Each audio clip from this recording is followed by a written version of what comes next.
Cousin Allen. Yeah, we see.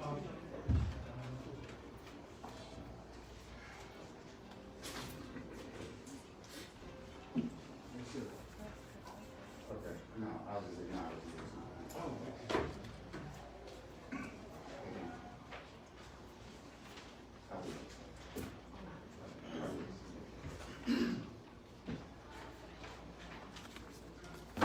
Deborah, you have a program? Sir? You have a program? In my packet?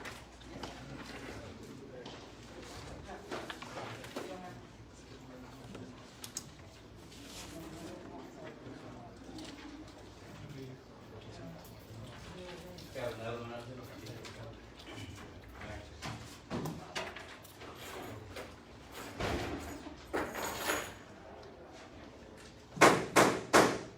Good afternoon, ladies and gentlemen. How are you?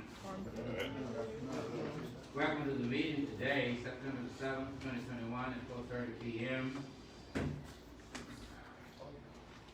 Alderman Rodriguez Brown. Present. Alderman Fred Esco. Alderman Eric Gilkey. Alderman Les Penn. Alderman Daphne Sims. Alderman Tim Taylor. Present. Alderman Lafayette Wells. Present. Pastor Allen, will you lead us in prayer, please? Amen.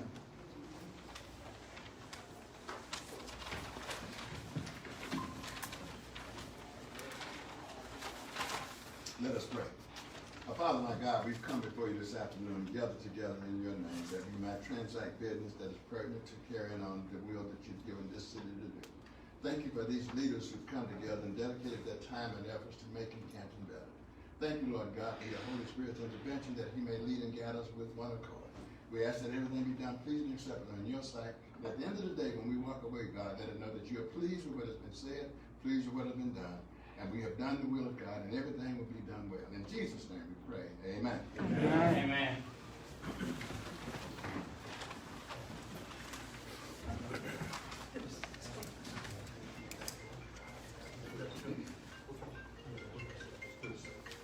We're going to ask everyone if they would please to,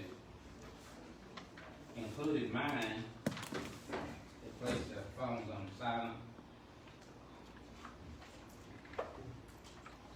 The mayor calls for adoption of the agenda. Mayor, before we adopt the agenda, I would like to do some add-ons. Yes, ma'am. Upon the presentation, we have a D, that's gonna be Mr. Tom Miller. Tom Miller. Mhm. Yes, ma'am.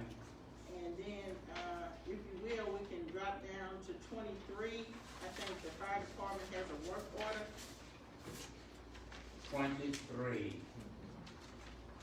And then, On the 23, on the 22, let's just make, if you don't mind. make it 22A. Okay, that'd be fine. And then. 22A, fire department. And work order, Oh, work order. 22. It's a work order from the fire department. Correct. And then one additional one, which I guess you could count 22B, which would be, CMU appointment. 22B, CFU appointment. Yes. Okay, you have heard the addition by Alderman Sims as relates to the items. What is the pleasure of this board? I make the motion. I'll second. There's a motion by Alderwoman Daphne Sims. There's a second by Alderman Tim Taylor. All in favor? Tim Taylor, aye. Sims, Motion carried. As relates to now the adoption of the agenda, do we have a motion? so moved. Second. All in favor? Tim Taylor, aye.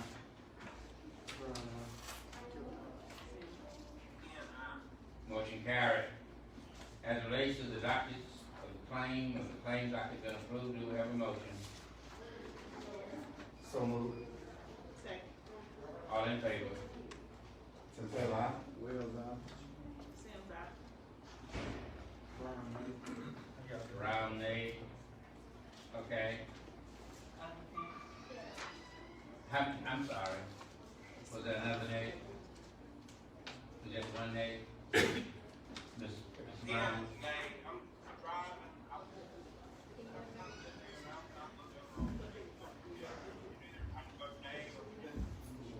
Okay, nay. Yes, and that.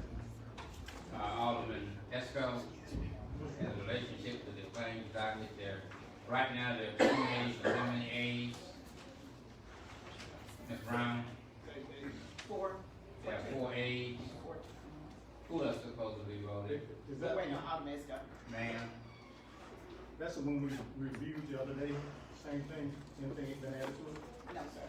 Okay, I'll vote for it, support it. Motion carried. As it relates to the payroll docket, So moved. we'll have a second. Sir. All in favor? Sinclair, aye. Sims, aye.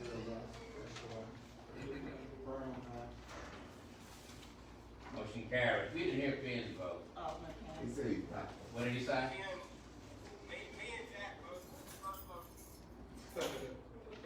What did he say?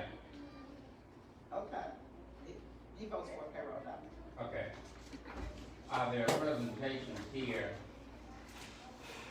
Excuse me 1 second, man.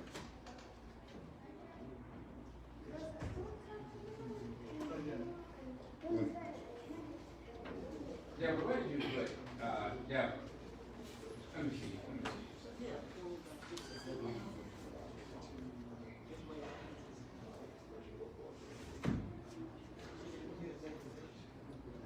Oh, you know, just as much.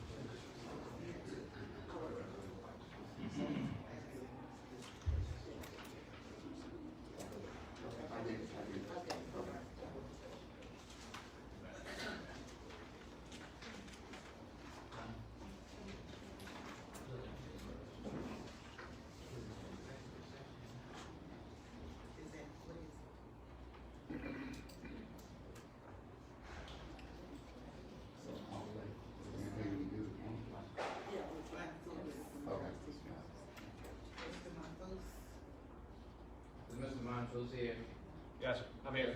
May I see you, sir? Yes. Roger, ma'am. Yeah.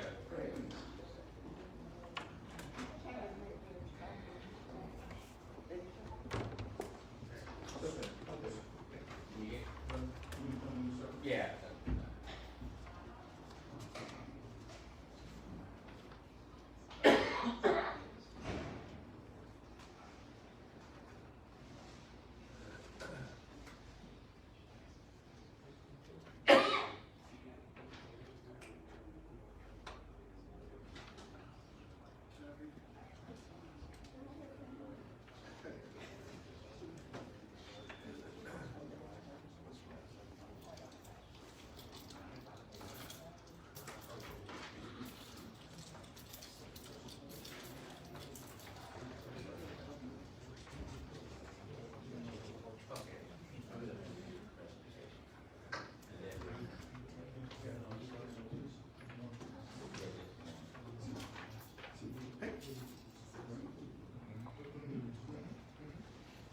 Okay, thanks, here.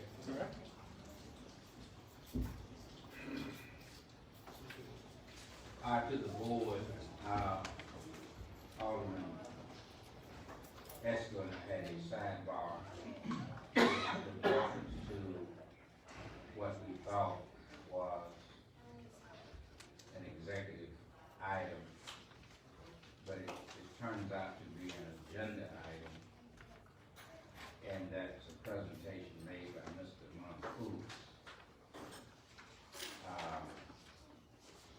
And if it's okay with the board, we taken out, removed from executive session to under Mr. Tom Miller. That's okay.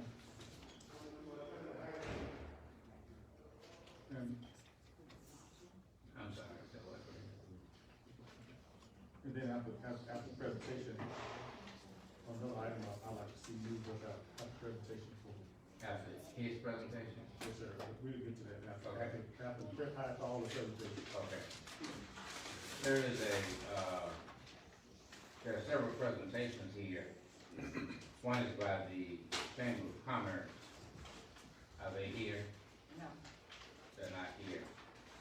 The other one is that one group or I one group? Are they here? Yes.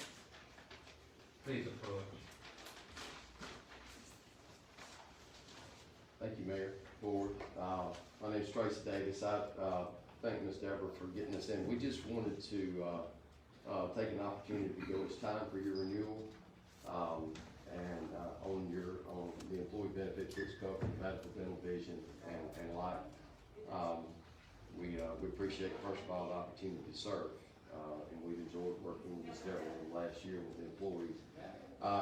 During the renewal process, you're currently with Blue Cross, and your Blue Cross renewal came back based on your utilization. It went up 10%. And that, first of all, does everybody have one of these in their folder? I apologize, I'm ahead of myself. There should be if not, I just want to make sure that I provide more. So ultimately, Blue Cross determined that it was a 10% rate increase on that. We disagreed with that, just so you know. Our job as your broker is not just to put the plan in place, but to negotiate on your behalf. So we go to market for you, and we RFP that to all the carriers. Ultimately, we negotiated with Blue Cross that they finally came back to a 6% increase, and based on your utilization, that's probably in line because your claims are actually going up on the trend over the last 3 months. So that was actually negotiated down, and what you'll see on this proposal on the far left, you'll notice it's just the numbers represent from deductible all the way down to the rates at the bottom. You'll see the first column says current. That is just your current plan. It shows the plan design from deductible through the copays, all the way down to the bottom middle of the page where it's got prescription drug benefits and what those copays are for your employees. At the bottom, you'll see the current rates and premiums on those, and that based on your current employee enrollment, you'll see what the totals are.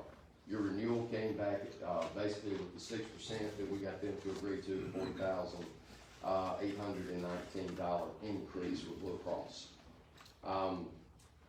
UHC, I had you know that I want to cover that. UHC came back with a much better rate for the city, and you'll see that under the third column, it's proposed with the same, that where you see at the top, proposed with the same D&B, that's with the same dental and vision plan. So only would change, if you chose to do that, from Blue Cross to United Healthcare. Instead of having a $40,819 increase, that would drop down to $10,508. So simply put, you have the opportunity to move from Blue Cross to United Healthcare for the employees, keep the dental and vision the same, and save $30,300. All based off your renewal, the number you see below that, it would, based off of the renewal, it would save you $30,000. Is what we're representing on that. On the far right in that column, we were able to, UHC came back and it's what called just bundling, where they, in addition to having your major medical, they also provide their dental and vision. When we bundle that together, you get an additional discount for that, and that's what the numbers you see that represent. It actually will save the city $6,761 below what you actually are currently paying, and $47,580 off of your renewal with Blue Cross. Again, the only changes on that would just simply be going to UHC across the board, medical, dental, and vision. Okay? Any questions as it relates to any of this? The switch over period, I mean, is it automatic, or do we have a time frame we have to do it within? Well, you're at your open enrollment period, so we've been negotiating, once those claims, and your rates come out, we start negotiating with other carriers. We've been waiting on Blue Cross to respond, so we're at a point, and we spoke to Ms. Deborah about that today, where we would actually, do your enrollment, your open enrollment next week for the employees. So we would meet with them, based on what decision you chose, to, go along with. I'll tell you, this is what we would recommend. If you stay on Blue Cross, you don't change anything. You stay with, Blue Cross and you keep the same dental and vision. If you choose to move to United Healthcare, I would recommend that you take advantage of the discount by moving to United Healthcare's dental and vision also. If you were gonna make that change, just make it across the board. We'll take care of 100% of that. We'll be responsible for making sure that the employees know what the changes are, what the rates are. The benefits don't change, exception would be one. You see the urgent care copay with UHC, instead of $40, it's $50. Everything else is the same across the board, it's just a lower rate. The dental and vision, is a voluntary option for your employees here. And the savings on the dental and vision, On the dental rates for United Healthcare, they match the plans exactly, so the dental and vision plans work exactly the same way as your current ones, the ones that United Healthcare quoted. The dental rates went down quite a bit, the vision went up slightly, so between the two, it's $2,500 a year savings overall based on current enrollment. So like you said, I agree, if you move to United Healthcare, you would want to package the dental and vision because it gives you that savings off of the medical plan, and it's overall gonna save the employees money on their dental and vision premiums. Because you have more people on dental than what are on vision, so, those two combined, they would actually reduce their costs out of pocket on that and keep their plan design the same. I do realize that you have a long history and partnership with Blue Cross in Mississippi. I don't believe that the 10% was justified. I do believe that the 6% is just based on your high claimant utilization this past year. A lot of that's due to COVID. And I think that, most of the carriers are seeing an increase in utilization this year and expect another one next year, just because last year a lot of people put off certain procedures and surgeries because of COVID. There was a lot of places that weren't doing what they called elective procedures, that were medically necessary, such as knee surgeries and things like that, just because they said if you can wait until next year until out of COVID, we don't want you in the facility. And so carriers are expecting a higher utilization as people are being vaccinated and things are opening up more. And so they are increasing their rates due to that. So I agree that the 6% is in line. But United Healthcare did come in with a savings, so we want to make sure that we offer that to you guys if that's something that you're interested in, moving from Blue Cross forward. What about the pre-existing conditions? There are no pre-existing conditions, so ACA law does not allow pre-existing conditions under a fully insured health plan, and both of these are fully insured. So there would be no pre-existing conditions. Moving to a new carrier does cause changes. The networks are not gonna be exactly the same. Most doctors and facilities are gonna be in both of these networks because they are very large networks in this area. So I don't think there's gonna be much disruption there, but there obviously could be. There could be doctors that are now in the network, United Healthcare, that aren't in Blue Cross and vice versa. The formulary for the prescription drugs would change moving from Blue Cross to United Healthcare. Some drugs are going to be covered under UHC that were not covered under Blue Cross and vice versa. Or they might be considered preferred instead of non-preferred, things like that. If somebody had to have a PA done, a prior authorization on their current medication, such as a narcotic pain medicine, Humira, a high-cost brand name that they had to get a PA done prior with Blue Cross, they would have to have that redone moving to United Healthcare. Things of that nature, but those are not, that's gonna happen anytime you change carriers. And formularies can change throughout the year, even with your current carrier. So, but those are definitely things you would want to be aware of if you did decide to move, and those are things that we would also discuss with the employees as we know them, to make sure that they were aware of them. So leading to November, so if you transition to a new carrier, you have to start. We would do a deductible credit because you renew October 1st, so your deductible starts over every January. So if you did move, we would would want to pull a deductible report from Blue Cross and send that over to United Healthcare so that employees could still be credited for what they had met so far. And so they wouldn't have to start a new deductible over again and all that sort. That's very common. That- Yeah, that's very they're common. used to that, so Right. that wouldn't be a difficult thing at all. And then, the only other thing that's not mentioned, up here in the chart but is below, is that the Standard came in, they are a life insurance company. Currently you have Lincoln Financial as your life insurance carrier, and, they are charging, 37 cents per thousand for your employer paid life insurance. And the Standard came in at 27 cents per thousand, so that offers a savings to the city. That's something that you guys pay for every employee to have, on your life insurance. And they're also offering a guaranteed issue voluntary life, for employees that want to add additional life coverage. So I would suggest, whether you stay with Blue Cross or move to United Healthcare, changing your life insurance company over to have that immediate savings.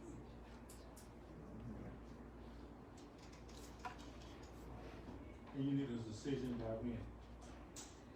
Well, we would like to start the open enrollment process as soon as possible. We would like to come down next week and start that with the employees, just so that even if you stay with Blue Cross, that we can get the changes process, new ID cards sent out to those that make changes, and payroll deductions updated so that employees' paychecks are correct in October. So we would like to start that process as soon as possible. Any questions or concerns that you guys have? I know that this is very last minute. We were waiting on Blue Cross. And they wanted to wait until the August claims came in, which they couldn't do until, end of the week last week. So they wanted to make sure that they had updated claims so that they could come back and confirm, the lower increase. So that's what we've been waiting on. And additionally speaking, Ms. Deborah talked to us about this, and we're gonna try to do as much of it in actual enrollment meetings. Last year it was mostly done online. The enrollment meetings, it sort of clarifies confusion on who has dental and vision, and sometimes that's not captured as well online. So we're gonna work with whatever timeline you have. We work for you, so we want to make that clear. What we would prefer to do, if you do make a decision on what you want to do, is we're going to go to the fire departments, and we would, in other words, instead of them coming here, we're going to make it a little easier and just go to them. We understand there's 4 locations, and we actually would come in on Sunday and try to catch those shifts. We could catch, the ones that are on Sunday night. Also, the police department. This is very common for us. We do it in every group that we have a city or county government. So we just want to meet with them. That way, it also allows them a little more back and forth to understand what they have and what you work hard to provide for them. And we want to make sure they have that opportunity to ask questions. But I think it would clean up a lot of things for Ms. Deborah also, just making sure that we know who has what and what elections they want. Right. I would imagine this is something we can take in advance, man. Yes, sir. Until it relates to. We need a motion, take on the item. Yes, sir. We can decide to, we can make this decide later this evening, yeah, we leave. But I'd like to make a motion, we take it under item. Yeah. And pick it up, let's step it up. Yeah, I can tell you where I stand from $30,000 savings, that's pretty appealing to me, so. Yeah, that is it. Thank you so very much. Just who did the motion? You all. I made a motion. Sir, I'll second. all in favor? Aye. Aye. Yes, ma'am. What else? There are no nays. Motion Yeah. carried. There are no nays. Sometime today. Okay. Thank you. Okay. Thank All you. right, thank you. Mr. Sampson, you good?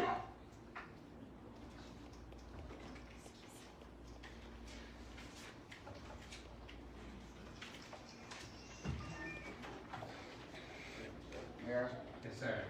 alternates, how you all doing All today? right. How you doing? Good. I'm Pastor Samson Greenwood of Philadelphia Church of God in Christ here in Canton, Mississippi. And I'm standing here with questions in regards to the Jewel Street Boulevard. I was concerned to see if there's any plans in the works to address the flooding, zones in that area. And if so, where would I be able to obtain that information? Whether anything in the works, for the flood area. But to respond to your question, and the fact that the other folks have a response as well, there is a flood plan that the city has along with its engineers, in which all of the flood problem areas have been identified, such as causes such as one, lack of stormwater pipes, covers being, clogged up, water simply needed to be, redirected. And so, we are certainly aware of this problem that's been going on now for about 40 years. And I think this board has made a tremendous amount of progress in addressing the issues all over the city. I don't think that there's an area in Canton now, and we have cataloged basically all of those areas in which there are problems. And what we're in the process of doing now is that we're in the process of addressing those issues. So that's where we are. And the cost to that is expensive. It's about a $10 million project. We're working on, have plans for redirecting that water at Jenkins and Union and Liberty. Because it floods over there and it looks like a pool that water comes over from Harold Chevrolet property all the way over to the donut place, the Jenkins and Union. So we are aware that it's there. And I promise you, we're working on it as quickly as we can. Okay, you just made a statement that the works are in place. Is there something that's in writing or something that can be, could get a copy of to see what's in place? Yeah, we can supply you with, the documentation of the flood areas. We can supply you with construction design. We can supply you with work that needs to be done and will be done. And so I will ask the municipal clerk to make all of those projects available to you, so you can review them. We have that information, and I think that's Okay. And my second issue was, we have property there at 601 P Street, West P Street. And I'm sorry, what happened at 601? 601 West Peach Street, we have a property that's there. And we tore the building down that was there. And we were in the process of trying to, or someone wanted to put a building on it, but we was told that it couldn't be put there because of the footage that's there. So my question is there's any way possible that it could be grandfathered in to where we can put another building on the slab is still there, but the building was torn down. And so I'm trying to see if there's a way that we can have it to where we can grandfather it back in so we can put a building on that slab that's still there. Is it a home you're trying to put there, or It's a a business. commercial? It was a business there, we tore it down. It We was a wanted to put- business? Yes, sir, and we wanted to put another business there. Where is that? It's right across from, the Marathon. Plus Greenwood Store? Right. Oh, okay, okay. Right. I would think, Jamie, are you here? Yes, sir. I'm here. I think he's asking the question where, Greenwood Store was torn down. He's asking the question if another business can be placed there. And I guess the business would meet the same dimensions as the business that was previously there. Is that what he's asking? I talked to Mr. Greenwood before, this past week. Right, we came out. Right. And talked to someone else as well. The property is C3, which allows it to be in commercial use, yes. Considering where the slab is located, the slab does not meet the current setbacks on all sides. That would be some sort of variance if you want to build right on the slab itself. That would have to be noted. Otherwise, he'd have to build a little bit further, further to the south side. Okay, we had talked already, but the question was if it was possible to have it grandfathered back in because we was telling them that it couldn't be without, the building dimensions that they have there. Now, the property to the south of that property, that was going to be an adjacent to it because we own both of those pieces of property. And I wanted to consolidate them as well to put the building there. So that's what I was trying to see if that So was the possible. house is right, It's before you get to that house, it's a lot right behind where the slab is. Yeah, right. and that's our property as well, because it was a triplex that was there one time, called five, we tore that down a long time ago. So those two pieces of property, we wanted to, if we could combine them, then put the building there. You can do that, all the business out there, you have to meet the 150 width requirement of the C3 zone. That's possible on the Canal Street side, it's not possible on the Peace Street side, there's only, I think, 80 foot width that way. That's what I wasn't sure about, right, the width of it that way. You'd have to ask for a variance to do Yeah, that. that's for what? Variance. Okay, so how would I go about doing that? Just had an application in our office, just. Your office? Yes, sir. Okay, that's what I need to know this. So he would be asking for, I'm sorry, Variance, that's what. he would be asking for a variance. Yes, sir. Okay, so Mr. Greenwood is a business person who wants to develop a business in Canton in that same area, and he is essentially asking for some sense of direction to make that a reality. Alderman Gilpin. Yes, I'm gonna play the devil's advocate to a degree. I mean, the word pastor, so. Well, he's a minister. So give the word devil. I lay hands.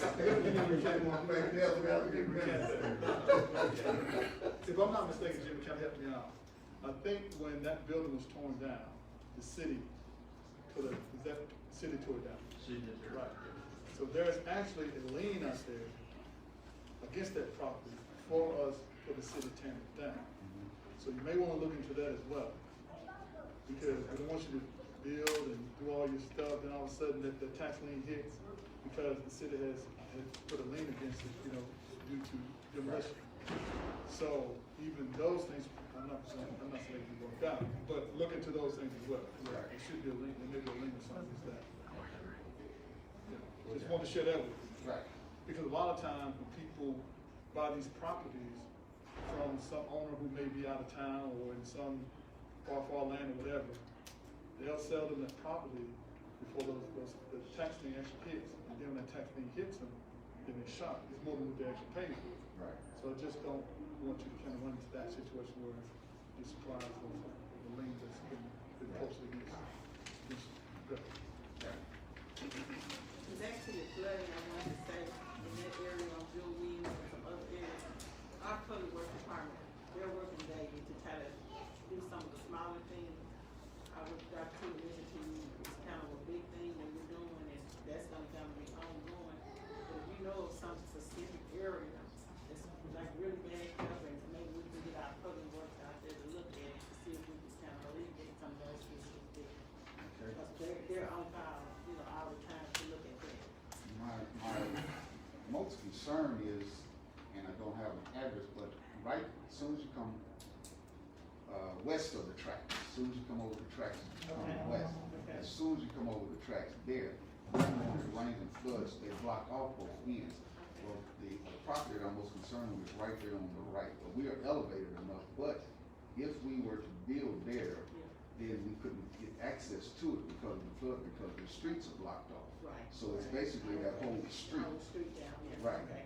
All right. I'll just let him know about this and see what we can look at. Okay. I'm sorry, Alderman Sam. No, Go ahead, sir. you able to share with us the type of business you consider developing there on Peace Street at 601, Peace Street. where it used to be? It's a barbecue building, basically, is what we're trying to do there, put Okay. a restaurant type drive-through, not a sit-in or anything, but it's like a drive-through. That's what Okay, was, then. being talked about. Okay, well, I would think that we would have a willingness to work with you. It's not that many people who want to build in the city and for the purpose of paying taxes. I understand. And having a business simultaneously, so, quite sure we'd try to work with you to make a business. Also, I have one other question too in regards to that area. I've been told two different things. Is that particular area considered a historical area, for that side, that area? I've been told that it was, Well, I I'm don't- told it's not.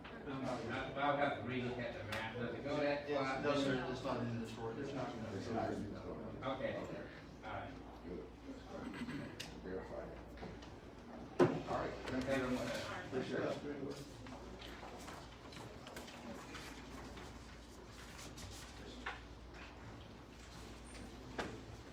Mr. Tom Miller?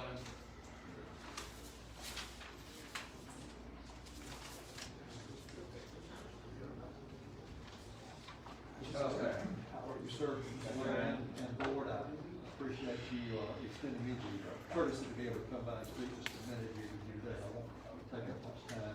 We are developers who have developed down King Ranch Road and the streets that go in there, Parkview Drive and Willow Street are public streets. They can be accepted special and maintenance like belong to the city. And anyway, on Parkview Drive, as you come in, Canton Park 1 is on the left, Canton Park 2 is on the right.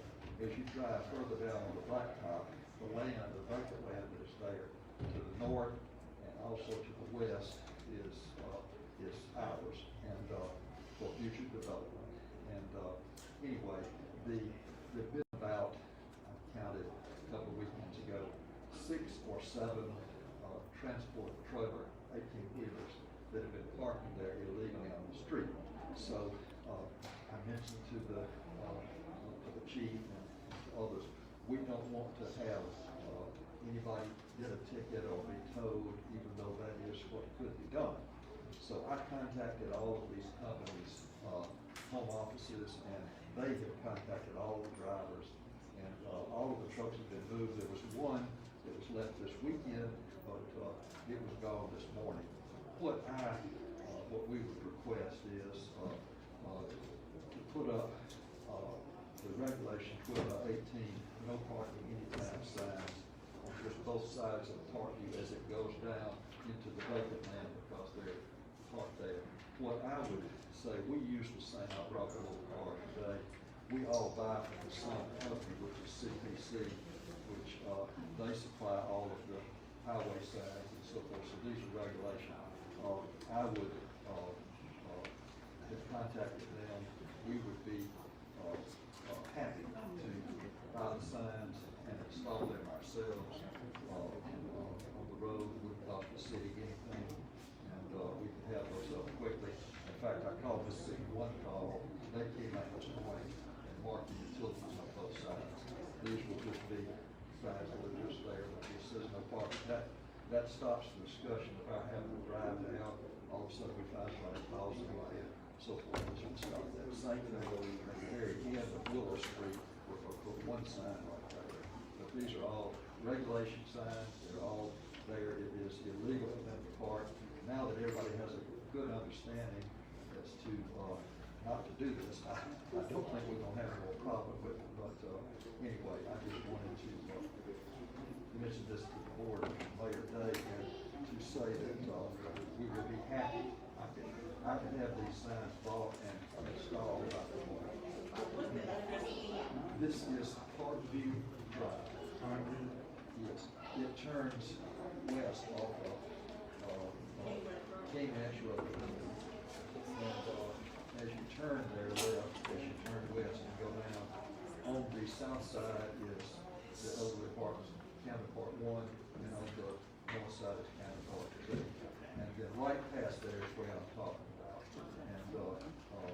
we just can't have them parked there, it looks like large truck stop. Okay. So, I would appreciate it, and would be happy and would prefer if you would allow us to do that, just to, buy the signs and put them up, and the city won't have anything that can do with it. Thank you. Thank you so much. Nice meeting you too. Thank you, sir, I appreciate you getting me in.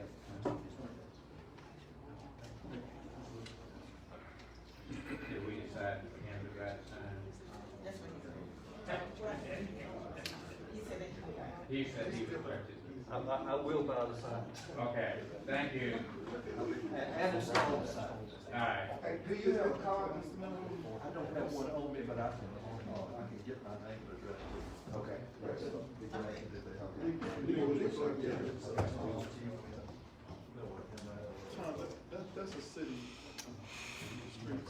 It is a city street that's over there. We'll be responsible, we should be responsible for the signage. No, we're not talking, I'm not trying to do more, we're talking, not much money, these are not expensive signs. And, I'm not just trying to buy them, I'm just saying that by the time y'all. Yeah, probably so, but for the sake of ownership and liabilities, for the most part, if someone damages that sign or runs into it, or whatever, that means, so since that's us, we'll, we'll run it from that. He said the magic word liability, so I Yeah. understand the fact. Yeah. I guess. Yeah, so we're trying to do that. Let me ask you one more question before you leave. Are you a Cantonian? No, I live in, I've owned property over here for years. Okay. But, I actually, our office is back in Jackson. Okay, Yes. But we've built over here for years. Well, thank you for doing business in Canton. Well, thank you so much. Thank you, sir. I'm looking forward to more. Okay, great. Mr. Justin Montour. Well, with that said, man, we said that's gonna require board action, so, Yeah. I like to make the motion. Yeah. That we purchase a sign to cover that, Parkview Drive area. We have a second. I'll second. All in favor? Sounds like motion carried. That's election, Mr. Justin Montour.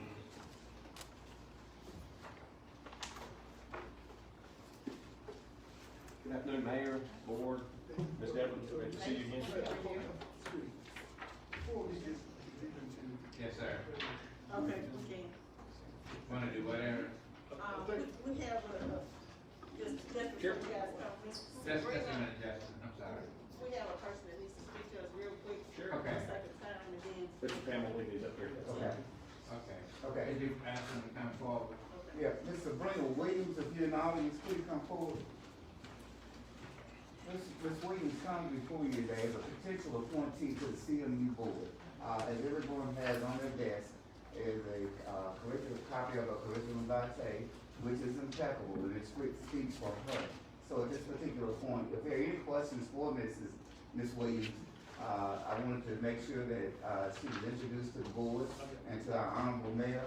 And if there are any questions at this particular time, she is a potential appointee for the CMU board. And at this particular time, if there are any questions, we have her here in the flesh and in our presence, and we can go out. Thank you, Alderman Taylor. Does anyone have any questions? I do, what made you decide that you want to go for this, that type of position in the city? Well, let me answer that question. I want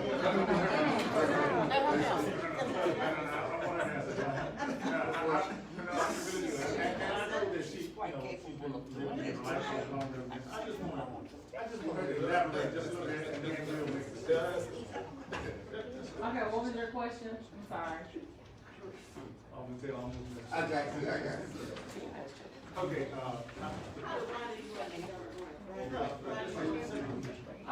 Well, the reason why I decided to pursue this position on the board is because I have a passion for Canton, first and foremost. I was born in Canton, raised in Canton, always been active in the community, whether it was doing things at the school. I was a school teacher at the high school high school for 6 years. When the position came available, I thought about, you know, with my credentials and experience, I could be an asset to the CMU board and assist with making decisions, fair decisions that, you know, I think, you know, on my own, I take facts and I look at facts and data.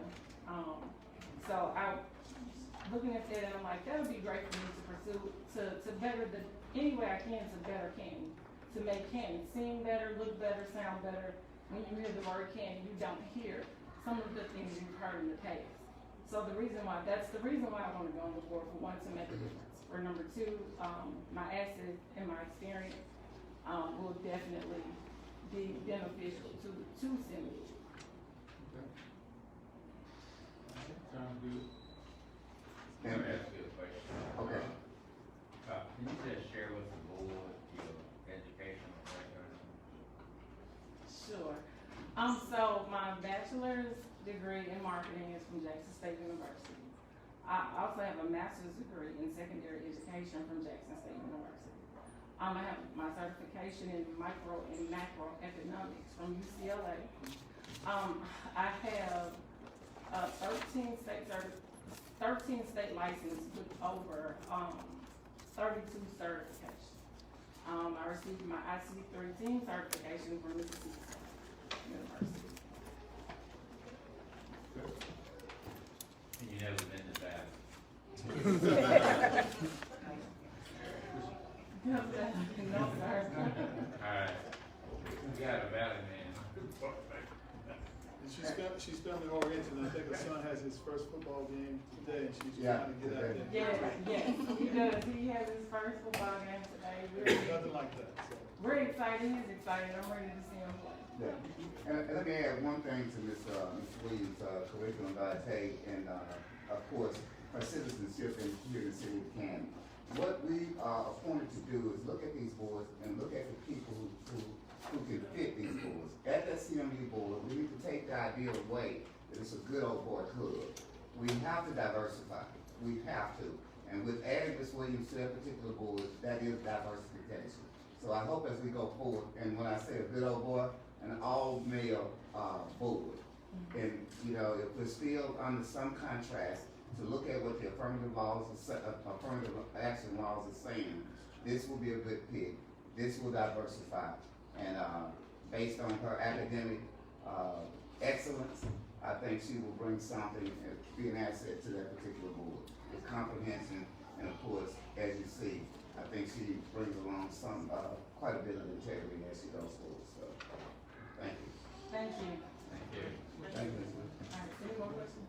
Well, Mayor, since she's here before us and that item is on the agenda. The item is, there's a CMU appointment somewhere. Yeah, it's number 20. Can we just go ahead and bring it up? Bring You it up. wanna change it now? Yeah, just okay. Do it right now. Hit it. Move it up. You wanna move over to item what now? 22B. She's in 22B. 22B? So, she- Okay, she- there is let's just move it to where you wanna move it. There's a motion to move 22B over to, under item 5, is that right? It'll be under 5D, 5F actually, so, Okay, five, yes, yeah. five, Do we have a motion? So moved. second. All in favor? Aye. Motion carried. Now, Fred, you can make your motion. As relates to the CMU appointment. Yes, sir. I'd like to make a motion that we, Serena Cleveland Yes, sir. to the CMU board to serve, to replace, Brown, Benoit Brown. I'll second. There's been a motion, a second, all in favor? Tim Taylor, aye. That's the way, what else, Sam's eye. Ken, Brown. Is he here? Aye. Oh, the motion is carried anyway. it's unanimous. Congratulations. Thank you.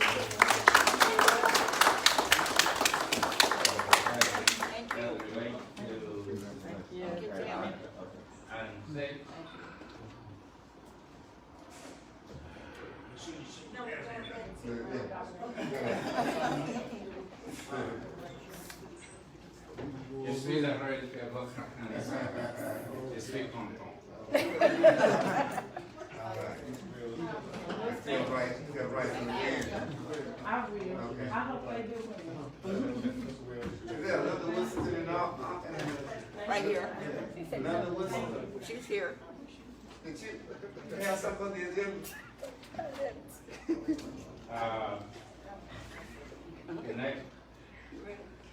The next item is item 6. No, sir, we got to go ahead. Ma'am. No, we have, coming up. Oh, yeah, Mr. Marfoot. Oh, yeah. Just There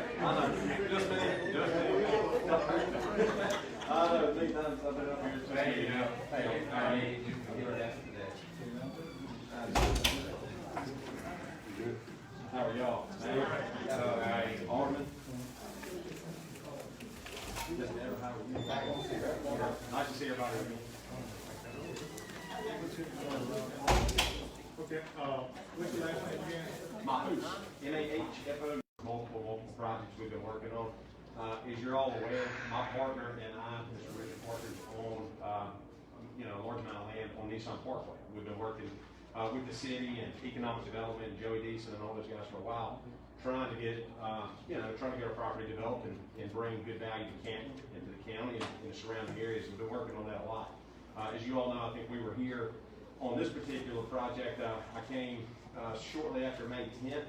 We came in here just to kind of give you guys a head up on what we were doing and kind of what our project was and where we were trying to go with it at that time. You may recall at that particular meeting, Joey Deason sent Lauren Shield from Makita. They came with us and spoke on our behalf with strong support for this particular project. Since then, I've actually come back in front of you guys for a rezone for a C-store and some other things. And I believe, as the mayor knows, I've been working on hotels and restaurants and all kind of stuff that I can enlighten you on and where my current progress is. As far as tonight's agenda item is concerned, I am back again on behalf of Southern Sky, one of the founding partners of Southern Sky. It was a project that we started working on 2.5 years ago. It was way in advance of the ballot initiative 65 for the state. Since I've seen you guys, not much has changed from a planning perspective, but several things have changed as far as the state's climate and what happened with the actual initiative. I think everybody's fully aware that the initiative was actually invalidated. The initiative process was invalidated by the Supreme Court, and we've been kind of sitting on the sidelines, so to speak, and kind of waiting until something happened with the state before I came back to present to you all again. That's why I'm here today. We feel very, very confident with a really high degree of confidence that we expect a special session called on behalf of the governor and Speaker of the House, I think before the end of the month. We've been working with legislators both at the Senate and at the House and experts from all over the country since I've seen you last to get the right program for the state. We believe we are there. The biggest issue that I have, and the reason I want to go ahead and move forward and why I'm here today seeking approval for our site plan and review, is so that we can continue to build. As you may recall, my entire plan, my contingency plan, was to go ahead and build a GMP, which is a pharmaceutical grade facility for the manufacturing of medicinal cannabis. Okay, not sales, not sales, not retail, but the actual manufacturing. And I'm not talking about low grade manufacturing. At this point, due to the increase in building materials in the state-of-the-art lab that we have, it's not just going to be the nicest lab and manufacturing plant in the state, it's going to be the nicest in the entire country. That building that I'm building on Nissan Parkway is less than 70,000 square feet, and it costs $35 million just to build the building and the equipment. And that does not include the property that Mr. Partridge and myself put into this thing. We're going to employ 100 people right here. They're all local. We've got a mentor-protege component. We've got a minority participation, just like I did down in the city of Jackson all of those years. They're going to be 100 of the highest paid jobs in the county. Amazon ran the price of jobs up, and we actually trumped Amazon. And that was one of the reasons that we got so much support from Joey Deason and Makita, because the wages are going to be so good. Hold on. The wages are going to be good, but what are the hours going to be? They're good. There's so many people that are going to be flexible. So we're going to have salaried employees. Then we're going to train a bunch of them. They're going to get overtime. They're going to get everything. They're going to really enjoy working at this place. Give me a number of potential hours. Where's Stan? I imagine what we typically try to do is I'll let everybody try to work at least 50 hours. That way they get 40 regular and 10 overtime. Okay. And then we'll phase in and out. So you know, with this industry, here's the thing that you gotta understand about it. It's different than all the other businesses that we've been in. And then everything else that we've ever done, I'm the only guy on my entire team that doesn't have any experience doing this, right?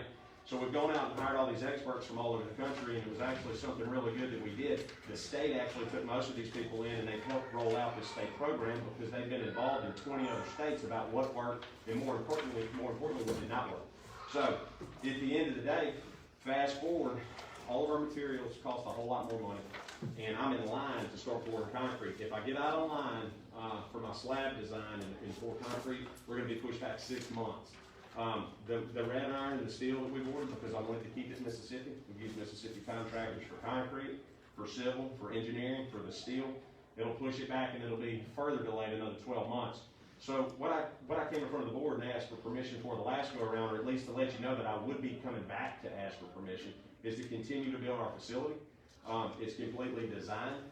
We've selected all of our contractors. We're ready to go ahead and pull a permit on our slab. We're ready, as a matter of fact, if I can get the board approval and bless it, I'm gonna start building this thing next week. You've seen all the pad construction. It took a long time to get the underslab right. The dirt was nowhere near as good as we thought it was. And we ended up having to work on about 10 acres of land to get the subsoil right, because it's an extremely complex building. What I'm building, and I've been all over this country, I've toured them, 4 or 5 of the facilities that I went to see from people who did it right. Lieutenant Governor went, Speaker of the House went, they went to the same ones that I did to see how to do it right. This thing that I'm building, again, it's gonna get a lot of national exposure. And it's perfect because, again, it's medicine. And we are in a medical development. That's the newest hospital in Madison County. We're right next to it. Amazon, that's the newest robotic distribution delivery facility that Amazon has in the country. We're right next to Nissan. As you know, I wanted to bring this thing to town because of what we're building. And again, it comes with a price tag, $35 million. Okay, it's extremely expensive. It's automated. It's on the cutting edge of technology. Here's what the renderings look like. You guys see our site plan.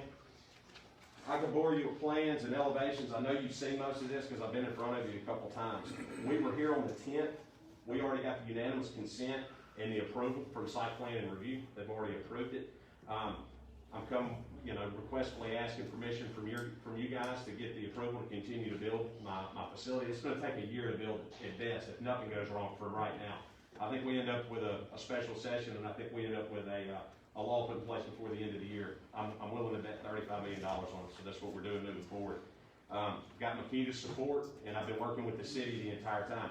Furthermore, we've been working with MDA. We're the only group in the state that's worked with Mississippi Development Authority, as you well know. After the law comes down, there's going to be some incentives from NDA, depending on what part of this falls under manufacturing and what part falls under agriculture. Because ours is not a big outdoor lab. This looks like something that Pfizer builds for the pharmaceutical companies, and that's exactly what this is. Our architects came from the East Coast. They've been building indoor food facilities and pharmaceutical grade facilities for the medicine companies, and that's what we had to go and hire. General contractor had to come from Houston and Atlanta because nobody here had any experience in putting this thing together.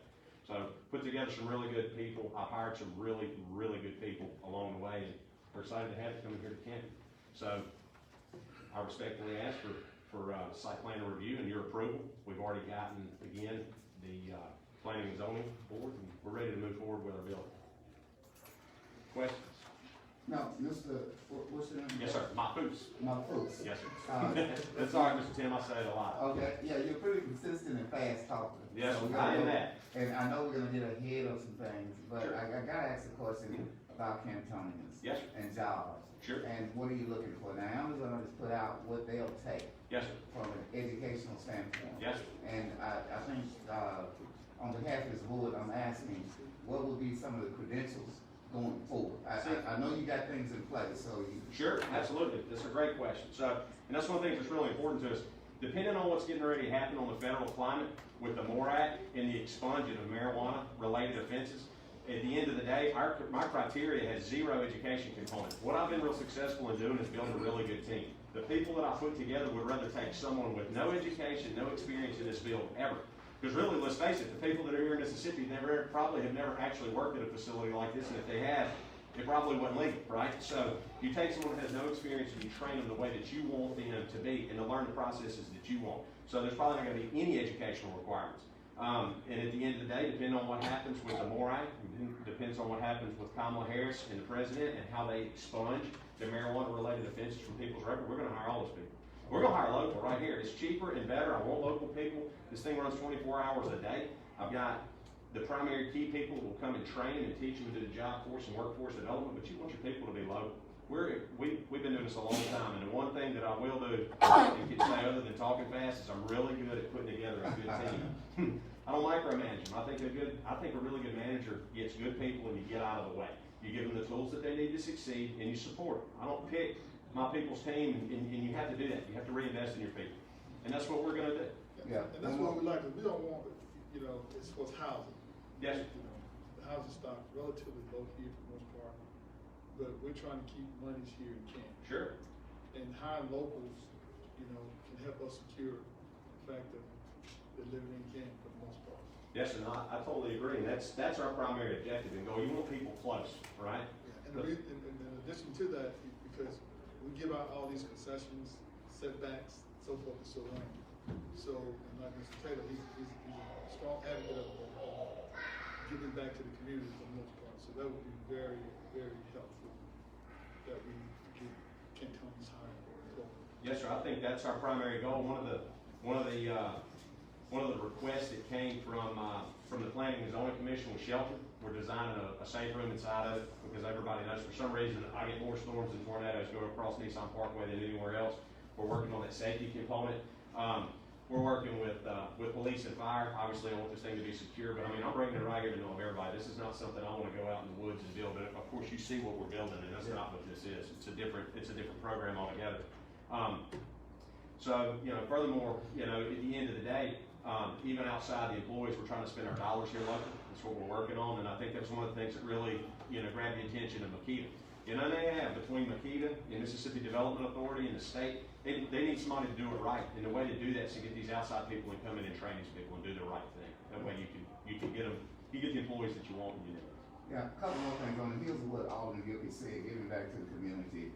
Number one, I know, and I'm just asking, just if you can, just throw a number out, potential pay, hourly, salary. Still see the average mean. So our average pay is around $60,000 a year. 60,000 a year. It's the highest. Joey said it's the highest paid job in Madison County per mean when you do it. Okay. We're paying extremely competitive wages, and then again, when you factor in benefits, I mean, it's strong. You gotta get good people and you take care of them.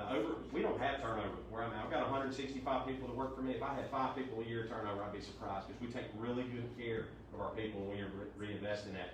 Furthermore, my partner's 83 years old. I think most people see Mr. Partridge and know him. He's been around for a very long time. He's getting up in age. We're still in Ward 4 in Jackson. It's where we've been for 30 years. It's right there close to his house. But the day's going to come whenever Mr. Partridge is going to have someone kind of help him move around. We're getting there close. It's just a fact of life. You got a guy that's going to drive. We've got to still have 200 acres here at Nissan Parkway. We're going to relocate our corporate office. I'm going to build a building, hopefully, probably the time that we start our road construction here. In addition to this Southern Sky building where I'm putting it on our property, I've got to build 1,600 foot of access road, essentially. I know you can't hardly see it here, but this will come all the way down to the very bottom, and y'all see where we maintain our land. We'll come all the way back around past the MEA.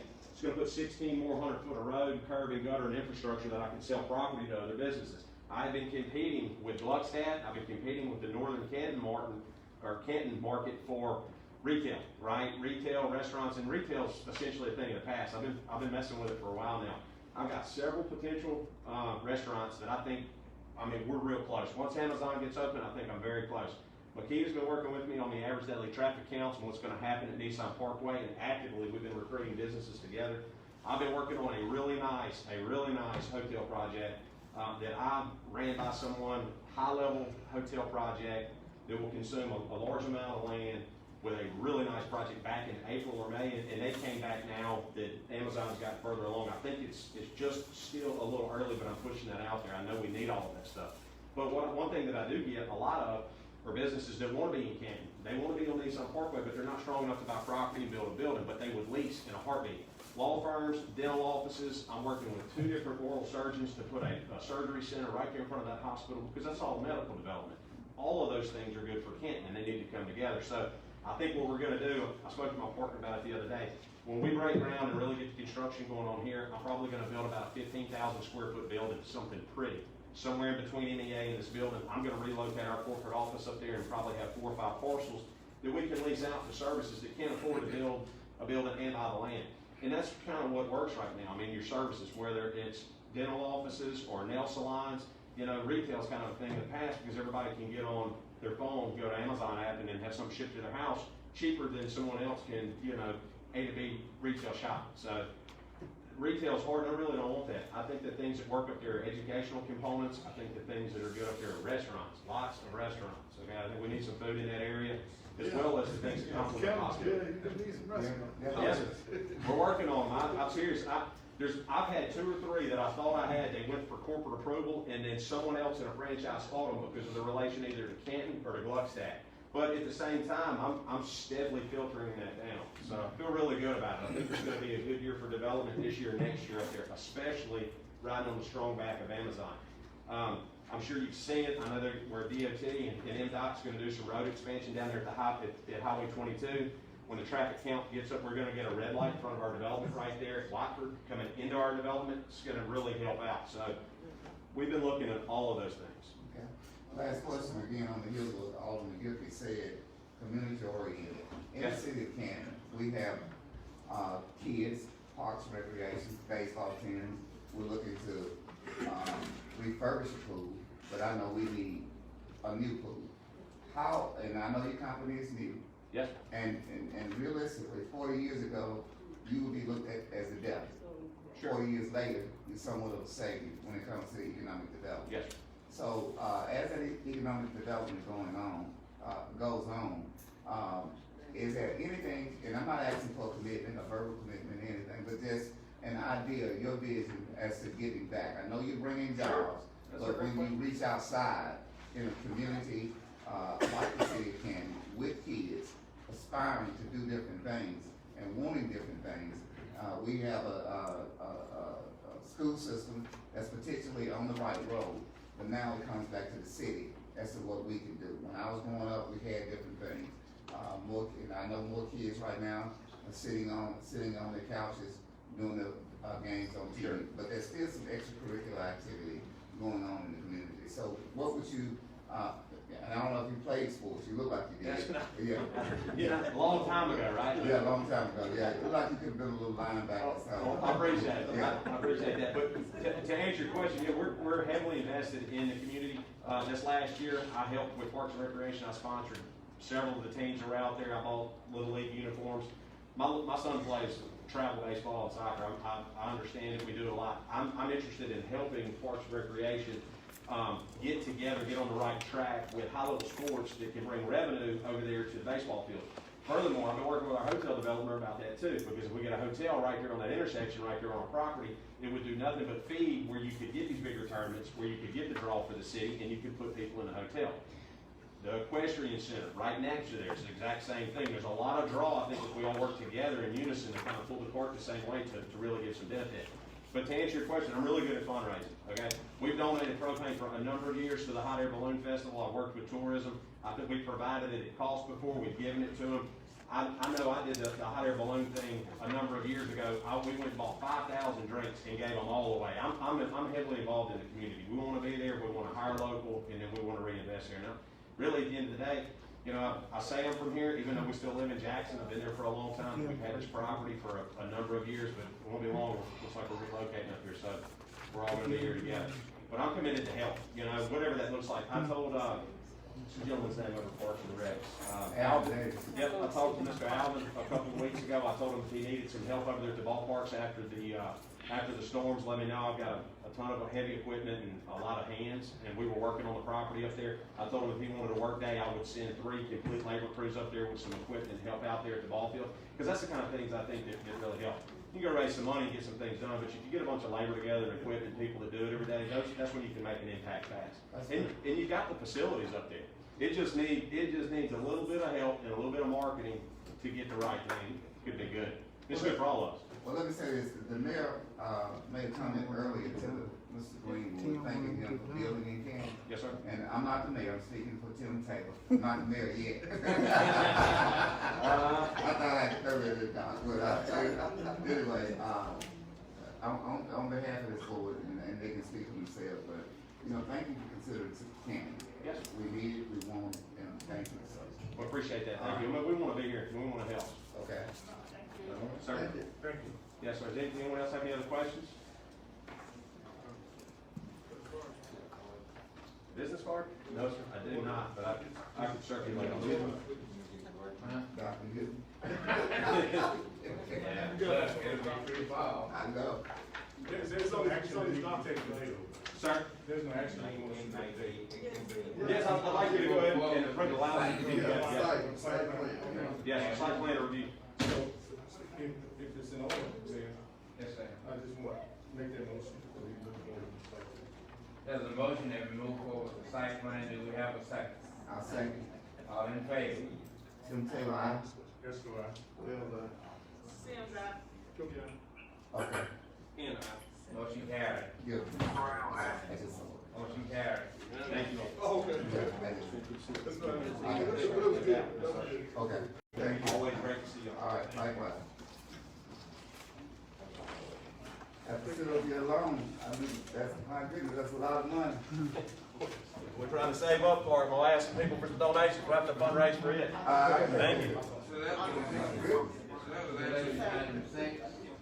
Was it? Well, that item was that, did y'all move that item up earlier, or was that just, we just skipped? Because it's actually on the back page. Yeah. Y'all moved it up, okay. Authorize and approve ordinance requiring cameras on all visits to the apartment complexes with review after 90 days. We have a second. Sir? Second. All in favor? Resolution readiness by Alderman Wells. Man, the attorney was supposed to check to make sure we had placed that ordinance in place. She said something about there was some updates that. Yeah, I wanted to ask them, what Alderman Wells say, said that we wait on some information. From you? She sent it. That ordinance that you thought we had. I just sent over another one, and the grace period, I have a question of what they want the grace period to be. And the fine, I have a fine of up to $500, I just mirrored it on the one that the city of Madison has done, that's been upheld. Which is the one that I've sent out a couple of times before when this issue's been brought up. So you did not find the one you thought that was approved? Well, I don't know if it was published. Has been published today. Okay, that's what you were. So, Mayor, Yes, sir. so will these businesses and apartments, apartment complexes, be given a certain amount of time to come into compliance with this here? I think they should, Alderman Gilbert. Yeah. I think there should be a timeline for them to come into compliance. And also, kind of expand a little bit on that 90 days, that you have 90 days. And I know what the chief means, but I want that to kind of spelled out in terms of, I think those 90 days. Footage should go back 3 months. Is that what he's saying? That's kind of what he's saying, but I think that right there just a little, I don't know the words to use for it, but I think those things should actually be in the cloud or somewhere, simply because when things happen, you don't know at what point reviewing a camera from someone else may lead. So you may not identify a crime or something that occurred until well after the crime has happened. So I just don't want us to limit everybody to just keep their stuff for 90 days. I mean, I'm thinking that there should be, because you never know when footage is going to probably be needed. I see what you're saying. You know, I'm trying to. He could be placed somewhere, maybe in a Yes. Because I don't want people to have the 9 days and delete it then when something happens, we do an investigation, whatever, then we go and talk to these agencies or companies or businesses, and they say, well, I just hit my 90 days, so I've already deleted it, even though a crime just occurred maybe after the 91 day or whatever. You know, so I'm just trying to make sure we don't hinder ourselves by putting a 90-day, I guess, review. Huh? The city of Madison mandates that the businesses keep theirs for 30 days. Yeah, 30 days from Madison, it's probably cool. But 30 days from Canton, 9 days from Canton, it's not so cool. I don't know, But I guess. What's customary? What's customary in terms of the amount of time that footage should be kept? Alderman Gilpin asked me a question. Yeah, how long you think 90 days is? I was saying 90 days because after so long, everyone footage is gonna lap over anyway. It's just, that's how cameras do it, it's gonna do that anyway. Okay. Yeah, it's gonna roll over. Some people cameras can roll over, like the next day. And then we won't be able to retrieve the footage and everything.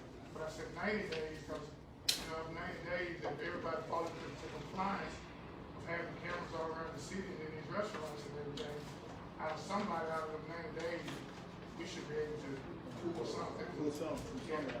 Yeah. We got 90 days to work with, so we ought to be able to pull something. It may take that 90 days to figure out something that's stolen. I don't know. They got so much. Okay. All right. Okay, appreciate it. Yes. All right. What kind of grace period do you want to give the businesses and retailers to come into compliance? 90 days, is that too long? I'm just asking. I don't know, but those security system, they cost a penny for the most part. So I don't know. 6 months, come compliance. Well, how about old businesses, give them, but any new businesses going forward, that they, from the door have, versus, the old businesses, who've probably been in business for a while, who hasn't. Now, as I spoke earlier and everything, I'm trying to see whether or not it's critical that every business on the street has a security camera. I'm just throwing it out there. But as it relates to the city of Canton, as it relates to, certain points within, the town square, coming in, coming out. I'm just saying, as opposed to everybody's being required to actually have a security camera. I'm trying just to have a camera, you have to have a camera, you have to have a camera. When all the cameras are basically gonna be pointed pretty much at each other for the most part. I don't know, yeah. Yeah, Chief Brown is here. I'm just trying to make sense. The way I, and Chief, you can offer your, based it on the way the city of Madison did it, because like I said, that was, legal and it hasn't been too restrictive. But it was done based on businesses that have 25 or more parking spaces or 2,000 square feet or more. But Chief, definitely tell me what you think you're going to be, or, what you, yes. Well, one reason why I say that we need to ask these businesses or put this up in place, having cameras, it's just not gonna help, protect the city, it's gonna help protect the people that come in and buy things also. If you got a camera in your place and someone come in and they slip and fall and you got a lawsuit, you can go back and visit the camera and see if they actually fall or they just fake the fall. So let's But the clarify. thing about, Let's clarify. the thing about, we're asking the business to have cameras and restaurants and all to have cameras, that is to help us, and that's to help the city and to help people that visit in and out. Okay, now the cameras around the city, that'll be up to this board if they wanna put cameras, you know, here in the city, but if I was the mayor, I wanna know who coming in and out of my city. Correct. And I'll put a camera on every corner. Right. I mean, you know, I totally like agree. one on the east side, 16 and 43. Yeah, so we're trying to get that, and we're trying to clarify what we're talking about now as relates to this action item. So again, you just indicated that, of course, businesses probably want to determine whether or not someone still to fall inside their establishment. Yes. But that's what I'm trying to say, so we didn't have that information, what are you referring, to? Outside, inside, or just whatever? Outside, inside, it's gonna protect everyone. I know it's gonna protect everyone, for the most part. As far as it goes. But again, are we strategically placing the cameras, whether it's outside, inside, help the overall, I guess, appearance of Canton or security wise? And people know that cameras are actually on the outside for the most part versus the inside. I mean, we're talking about stuff happening on the outside. Stuff happening on the outside, I prefer us to have a business owner to put something on the outside. So we can capture something, 'cause all stores are, you know, they got different entryways and everything. Yeah, we know a lot of them gonna be facing Peach Street, a lot of them gonna be facing Union and all that, but you know, it's gonna catch some different things.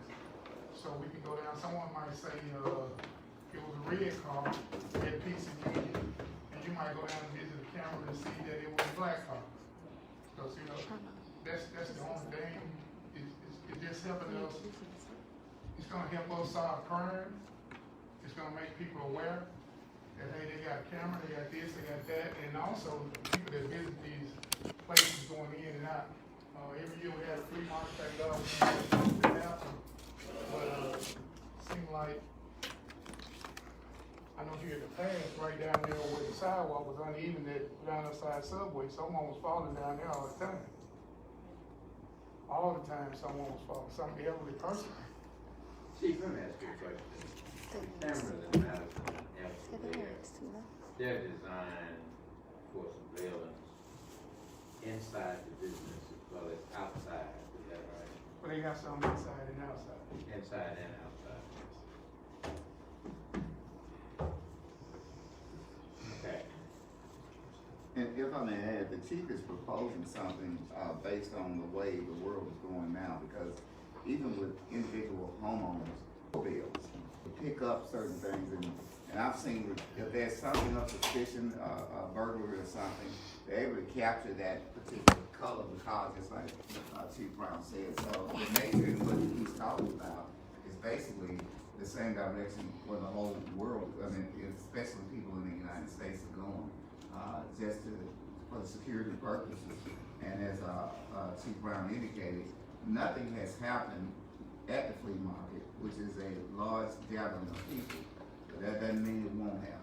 So, and as we indicated, a witness last year on CNN, that the guy that was in the hotel just shooting at people randomly, and they were able to capture a lot of things on camera because of these casinos and hotels. They're just saturated with cameras. And as the city goes and as the city grows, some elements are not going to be particularly nice, and I think we need to be prepared as we go forward.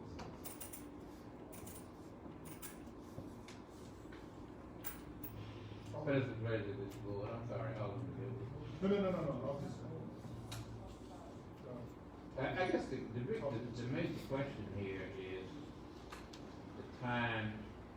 I think the board said something about 6 months for existing structures and immediately the new structures before getting the cameras.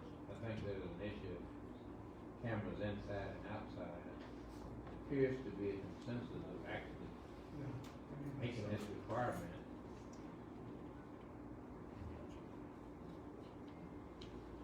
I think the cameras are great, but there's a bigger issue that relates, in addition to having cameras. You know, people still have cameras, but they still commit these things. I know we probably can't stop them, for the most part. But the cameras basically identify, okay, this is the person. Okay, how do we prevent that person who committed that crime from even thinking about committing a crime? So it goes a little deeper than just cameras. So we have to extend our efforts beyond just having cameras and saying, hey, I know who did it. How do we prevent these people from doing those things? But that, what do we put in place, like regs and parks and recs? I mean, it goes a little deeper. It's not a you know, zero tolerance is what you'll be out there, and I'm quite sure Chief Brown is out there with the police department. But cameras and the idea of cameras and the notification of cameras will serve as a deterrent to some degree. And no, it won't eradicate all, but people tend to think twice. You wouldn't think that at Walmart with the way things are going on out there, but they have a super camera out there. But to some degree, there is a deterrence when people know that they're being watched. And of course, not only that, if you have a community that's under surveillance, people are more likely to come here and feel safe when they visit our community and in and out of our stores, because they know it's a citywide camera system. And it just makes folks feel comfortable and safe. So there's that piece too. That was it. Oh.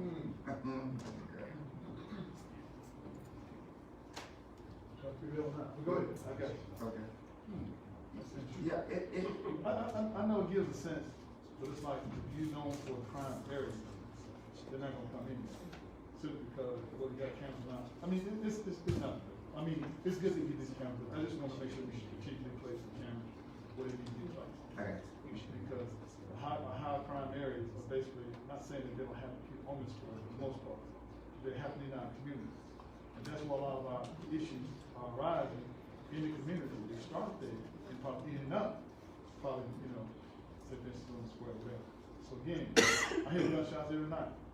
Not every night, but I hear them every night, for the most part. When them bad boys go off, they go off. And there's times, when I was, in another location, I'm sitting here on the floor. My wife's still sitting in the bed like she ain't heard nothing. But at any rate, how do we prevent these types of things? So what are we gonna do in addition to having cameras? Well, what the response to that is that one time, Alderman Gilpin, we were talking about a bright light program, and Rudy Watkins made several presentations before this board. And the bright light program was designed to do exactly that, to brighten up not so much the businesses, but the community. And the bright light program would also have, in association with the camera system, whereby the city is basically lit up. And one of the things that I talked about as the mayor in crime prevention was a bright light program, based on the presentation that Rudy Watkins had presented to this city, that we probably need to revisit. And it could be the second phase of this camera system for the business, but you also need a camera system in the community, and if we want to target, we can say high crime areas. So that's sort of like, is Rudy here today? He's not? Okay. Yeah, so Mayor, if I may, on the heels of what you just said, a couple of weeks ago, in the community that both Alderman Gilkey and I live in, there's an apartment complex, Joe Pritchard Homes, Canton Housing Authority. They have a fence up around that particular apartment complex. Chief Brown has established cameras in the area, right there at the corner of Boyd and George Washington. And also, the apartment complex itself has cameras. Someone tore the fence down from the entrance of Welch Street and at the corner of George Washington. Normally when things like that happen at 3 o'clock in the morning, nobody knows anything, nobody witnessed anything. Chief Brown, how long did it take you all after that Saturday at 3 o'clock in the morning to apprehend the person that tore your fence down? We viewed the cameras on Sunday when we learned about it. We viewed it on Sunday, and we was able to get the man Monday. So that was a good turnaround. And I get what you're saying, but the point, I'm not arguing against cameras. I'm not talking against cameras. I don't want, you know, you to think that, I'm not arguing this, Cam. Okay. Okay. I think what Mr. Gilbert is saying, you know, we're gonna put we're asking the business owners to put cameras up and cameras up around the square and all. But I think what we need to do, this body, we need to put some cameras up in these hot spots, and that would kind of help when shooting and everything is going on, and putting cameras, the city put cameras in some of these hot spots, and that can kind of help identify, because you got some homeowners that already have cameras. Right. It's just the fact of us, going to the homeowners and talking to them. They're not. And, you know, it's up to them, you know, I guess the right people have to go, more than the police have to go, these aldermen have to go too. Yeah. And talk to these people, and try to get them to, you know, cooperate with us, and let's try to bring people to justice when they're doing all this shooting. The community got to get involved as well, you know, they can't put all the blame on the police department, the community had to get involved, because they'll know who's shooting. They see these people who shoot, they see people carrying guns and everything. Just a phone call someone and let them know.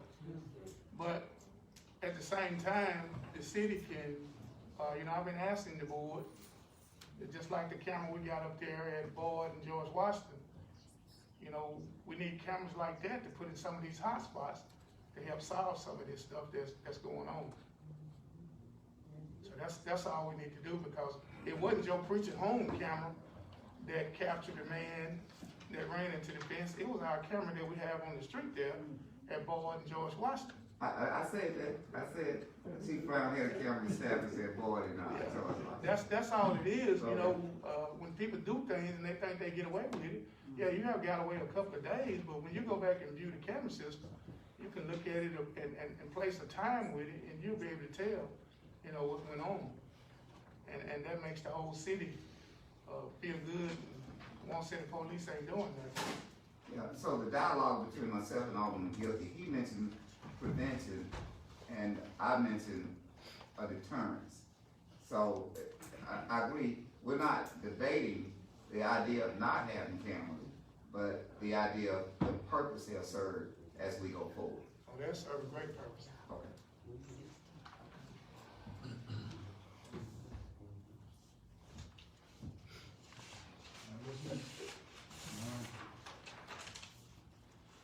What's the motion, ladies and gentlemen? Well, Mayor, we can't do anything on that particular item because we just got the, ordinance, Oh, yeah, that's true. yeah, we just got the ordinance, so Okay. we need to review it. You wanna table this? Yeah, I'll say, yeah, take it until we read the ordinance, doesn't have to go through the proper notification, also last time it wasn't done. Okay. I'll take a motion to table. So we'll Second. All in favor? All right, that's right. Brian. Vicky. well, Motion carried. As it relates to item 7, Canton Tourism Board appointment. Right now, it's in question, I think, as to how many slots are open, we know of one. So I, for that one, until we get with, the actual board members, see how many appointments, for that one appointment, I'd like to, make a motion for Ms. Lynette Johnson with, KJ Barbecue. I'm sorry, Annette Johnson? Lynette, with an A. Annette Johnson? She's with the KJ Barbecue, version. KJ Barbecue? Right. Okay. Do we have a second? So, we don't know for sure if there's another open. Right, I asked the attorney that, we're not sure. is there someone that can tell us that's here, I mean, it's left open? It's 5 slots, I believe. And Ms. Bates, no, or? it's been Kathleen from Two Rivers. We don't have one that we know of. Ms. Vita? I got you. Yeah, that's what, you know, I want to. Sonny, say chief. Yeah. They are the one. Yeah, Sonny, Yeah, Maryland Barn. Kat, Marilyn, wait, she isn't on it, who's on it?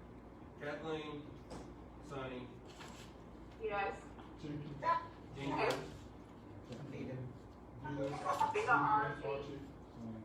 four. Cat Holiday, Sunny City, Andrew Jenkins.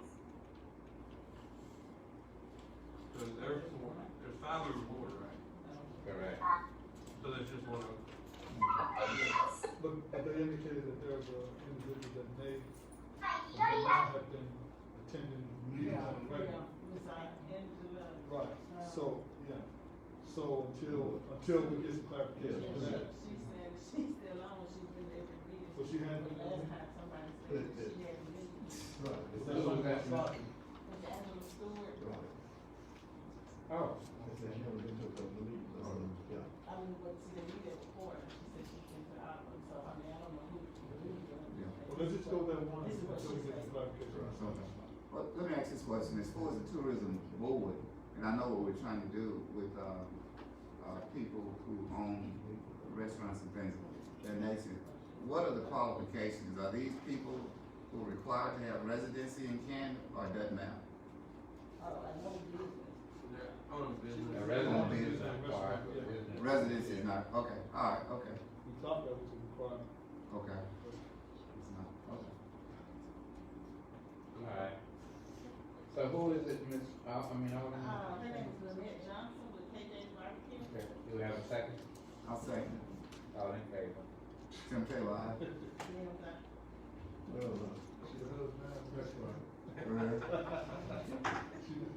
That's two ayes, do we have any other ayes? I think it was all. That's four ayes. Motion carried. As relates to SOL update, is Scott Armstrong here? Who's here for Scott SOL? No one? They hear. Oh, okay. How's the weather?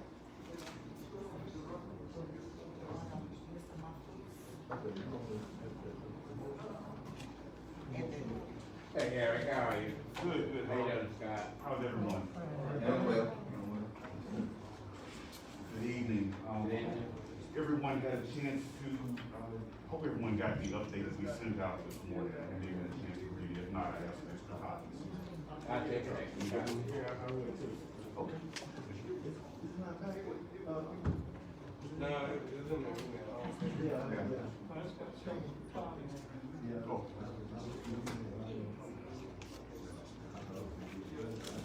I didn't get it.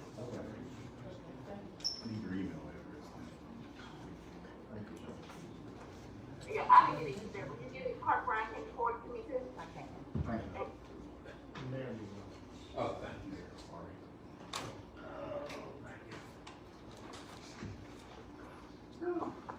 Ms. Brown, could you ask them, for those projects that did need, they have located contract? No, Alderman Brown wants to know, any of the projects that not need easement, did you know, did you all locate any contractors? have you looked at any contracts for the academy?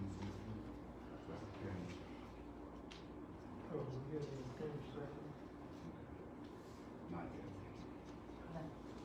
One idea. Because, like I said, that's what we was trying to get those, to go ahead and green light those that didn't need anything but contractors. Right, we're finishing up the plans on like West Academy Street, which does not require easements. And we'll go ahead and start trying to contact contractors when we have those plans completed, or that work order completed. Would that be on all of the projects that doesn't need any easements, correct? Really don't need. That doesn't need the easement?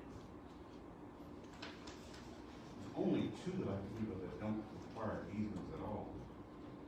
I thought we identified like 5 or 6 that didn't. No, the thing with those is, they require easements, but I guess the complexity of the work and the fact that we had already completed the construction documents at that point, we could probably push those quicker to construction.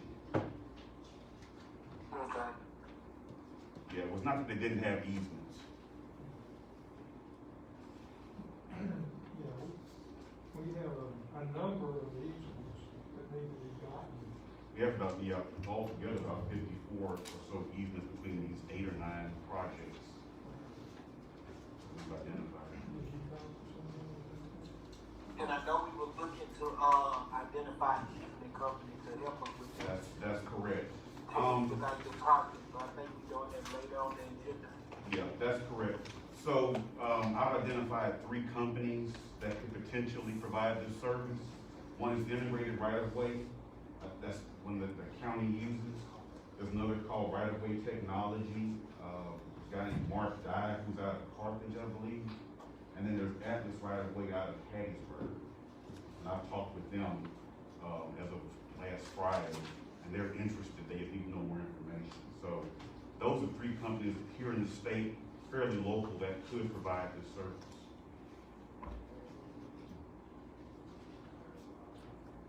Okay, thank you. You're welcome. I can briefly go over, some of these projects and this, report for y'all.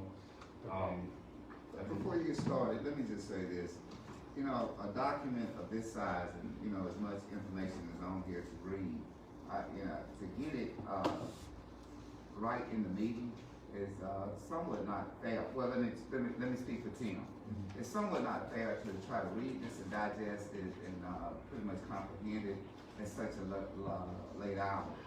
Is it possible when you have information of this nature, going forth in the future, that we can get it maybe 2 or 3 days in advance to really read over it and not depend on you to give us, and we can already have our questions together, because, you know, as the gentleman that came forward earlier about, Mr. Greenwood came forward earlier, we need to be able to digest this in advance, and nobody's gonna sit here and read it and be prepared to actually ask you good academic questions.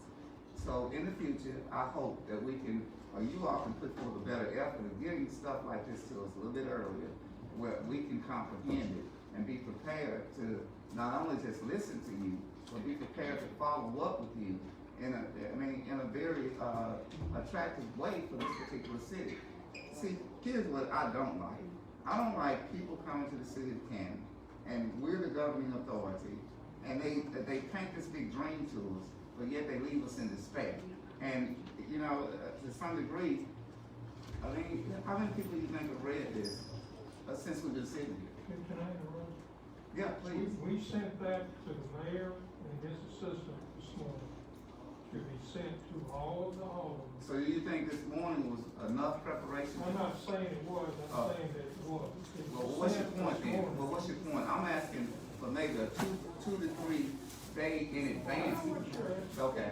Your interruption was saying it this morning, and what I'm saying, that's not fair. You may have sent it this morning, we're just getting it now. Well, no, just as you were saying, you were speaking for Tim, we did get it earlier. I didn't, yeah. You did not get it earlier today because your email's messed up, and we addressed this with you earlier today. Okay, but today, and we just meet at 4:30. I'm not disagreeing with you there, I'm just saying he did send it out this morning, and you just didn't get it because the attorney even told you that it kicked back this morning. Okay. And if there's an apology in place, I'll apologize, but still. No, I understand what you're saying. It's just that, you know, if we had everybody's email address, we could just broadcast to everybody at the same time. We had to go through, Anthony, the mayor's assistant. Why don't we do this?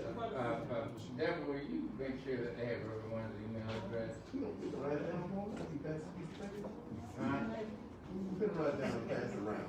That'd be nice. Right. And for the sake of time, can he do it by, board, that way maybe somebody gonna have his first. Right. Then he can go to work one. Oh, yeah. And that way. Right. Can I please get a copy? You know, So one. Deborah has everybody's email.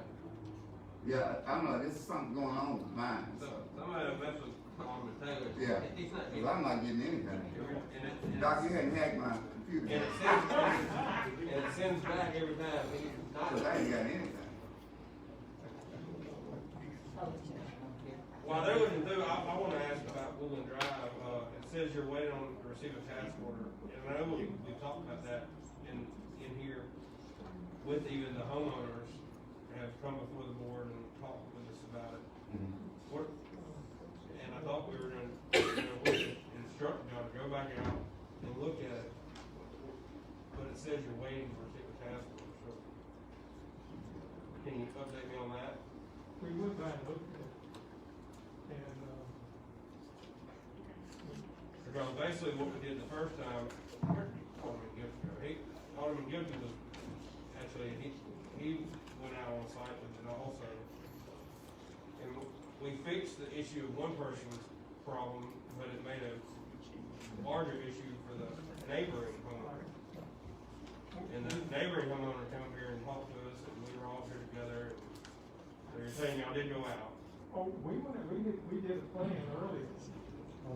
Our plan was not implemented, okay? So, they went behind the houses and took a motor control or something, kicked up some dirt, routed around the property, created a mess down here, and then coming around into the street down there. And we had proposed to put in a catch basin up the top of the hill and then route it down to the basement bottom and into the existing system so that it would go across the street and be handled. That wasn't done. So what do we need to do to get that? well, we need to do another task order. So we've already done the work and we've done our work, the design. The design wasn't constructed. My question is, I know a lot of these projects needed to be planned out and designed, but it just seems like it's taking a lot of time for us basically to do any work, any actual work on these projects. And that's been my problem with a lot of these, is that it's just been a lot of design and a lot of planning, and we haven't taken any action or done any actual work from all of this design. But we've been doing this for almost over a year now. We're still saying that we're not ready to turn in the dirt. I'm just not happy with that at this point in stage, that we're still not ready to turn in the dirt on any of these projects.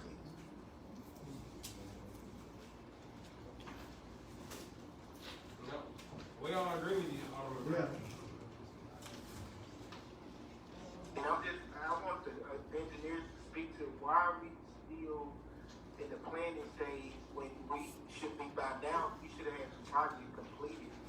I mean, we haven't completed mostly none of them.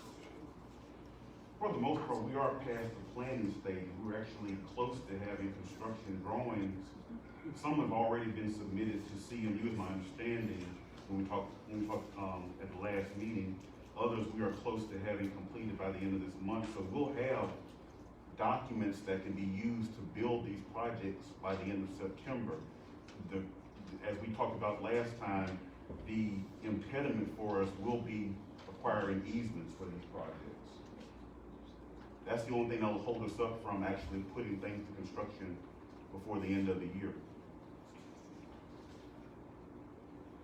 So wouldn't it be easier for the board to choose a company that would obtain the easements so that we can move faster? I think that the hindrance and the impediment appears to be the easements.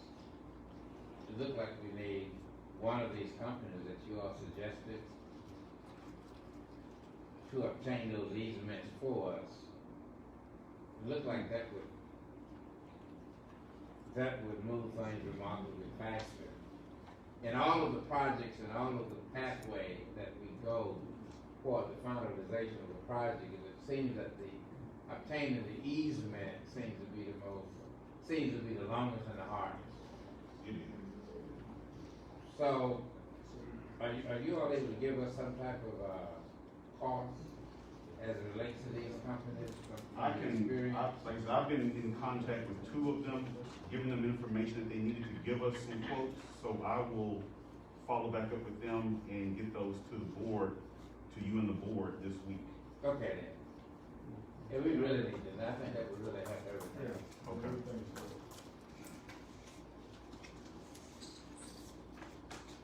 Are there any other questions? I know, again, we're sort of talking through this as we're reading, but.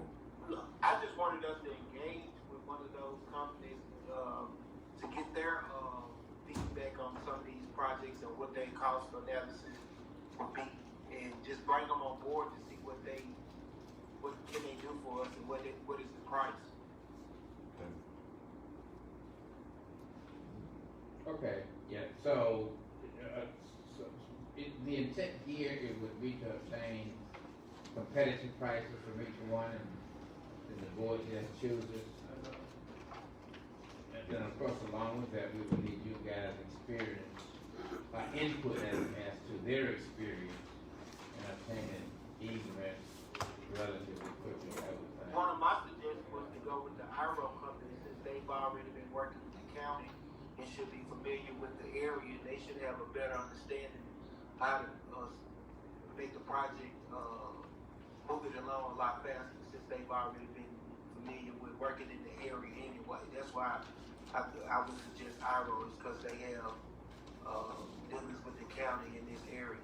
Well, that's the first one, I think, on the D, Yeah. on the B, yeah. We'll prioritize getting something worked out with them or negotiated, or some proposals from them, I should say. Okay. Okay. There are no other questions? Okay. All right, thank you. You're welcome. All right. Next item here is update on the landfill expansion.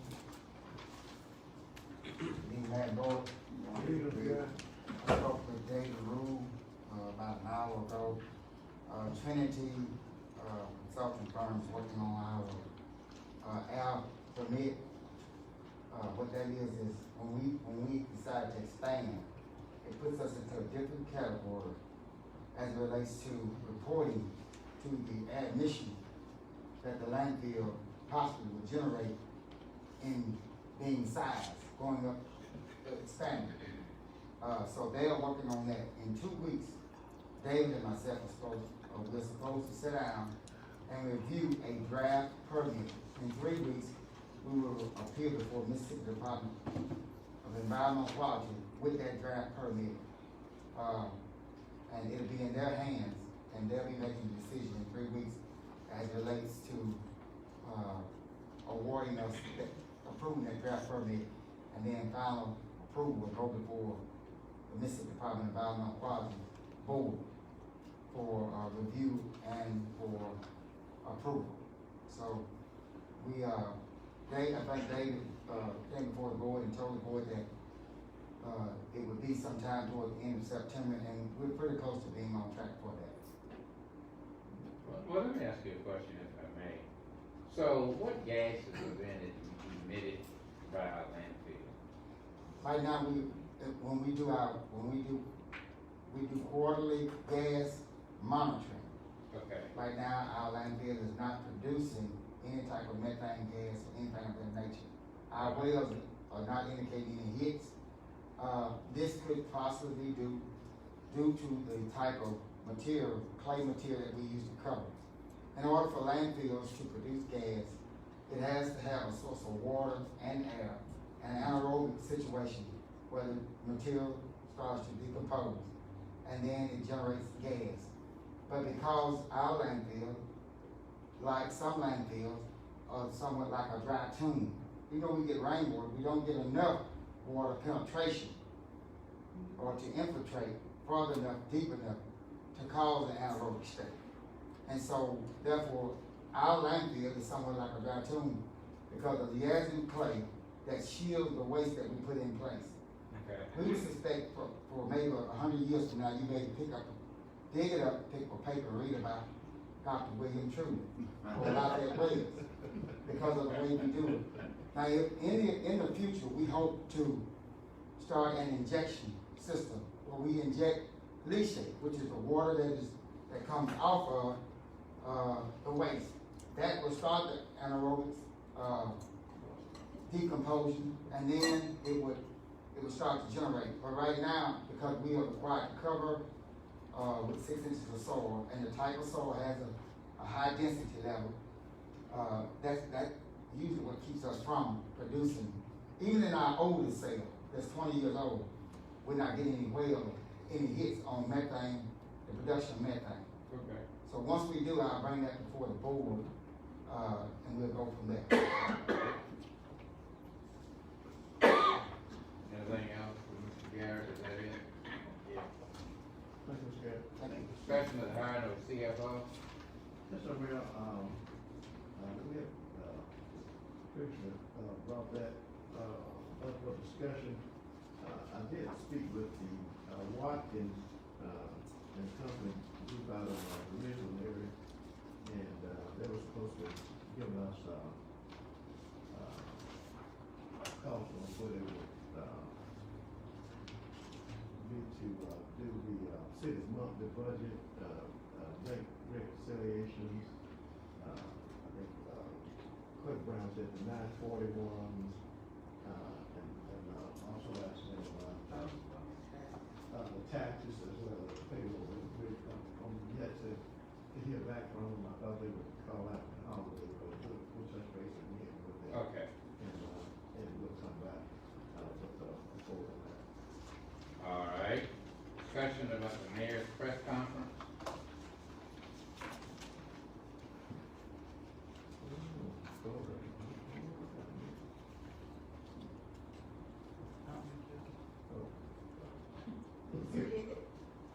Alderman Gill. All right, we can come back to it. We'll all be here, see what the guidelines are. Discussion about additional vehicles for the police department.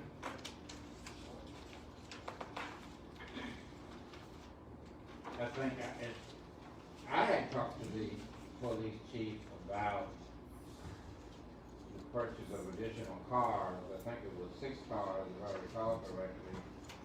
And instead of purchasing those cars, just to lease those cars. And utilize the services of those cars for 3 years, and then renew the lease. And I thought that would be remarkably better as opposed to outright paying for the cost of 3 cars, which would be almost $200,000, $180,000 to $200,000. Well, that's 3, but 6 cars would be, yeah, that's right. So we can lease those cars for 36 months and just renew the lease. It might be cheaper. Still here? I'm here. Oh, okay. You wanna respond to that, or? Oh, you did a great job. Mayor did talk to me about the cars and all, and we are trying to get them leased. I did talk to Ray Daniel over there, but we also need we need a truck for our animal control guy, because, putting the mobile command post and back and forth with everything. So I got a price of a truck also, of a F-250, and I was gonna let the board know I got a price of 5 police cars and 1 truck. Is that lease? Yes, sir. And a 3-year lease, and then we're gonna, I'm just waiting on him to get back with me to see what the percentage is. Okay. Of the cars, car and truck. I have a question. Is there the miles, the miles unlimited or limited? Is there? If you lease it, do they give you up to 50,000 miles or? Well, that's what we're trying to work out, because we're gonna be looking to put the extended warranty on the truck, vehicles also. Yeah, you're looking into all that. Yes. That's a 3-year lease? On a 3-year lease, yes. A 3-year lease. Can you let us know this as quickly as possible? Yes, sir. All right, please. Yes. Thank you, Chief. All right. Thank you. Item 13, consideration of the opening of City Hall on Saturday, until October the 3rd. Yes, sir. Mayor.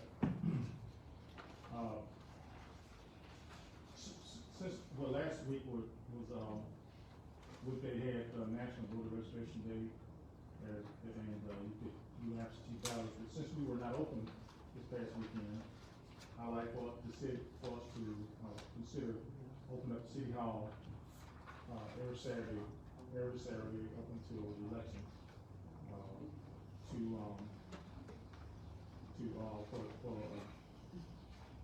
you know, for voter registration and, well, especially absentee ballots. Well, not voter registration. Absentee ballot, yeah. Absentee It ballot. will not be, voter registration. They can register, but they can't vote. But. From what time to what time? 8 to 12. From 8 to 8 to 12. 12. Yes, sir. And it's, they're required to open up the last two Saturdays, I understand. But, this will be, They're required to open up September 25th and October yeah, 2nd. but this will be, December the what? September 25th and October 2nd. It's the last two Saturdays. before 25th. the election. yes, and I. So what would this be? This October would be, basically be adding 2 Saturdays to the. Two more Saturdays. Or 3, I'll look at the calendar and stop guessing. And I understand that it's a board action, you know, it's up to the board, if the board wants to make that decision, then that could be according to the state. So it's open at the 11th and the 18th, and it's already, it has to be open the 25th and the 2nd. Correct? That's correct.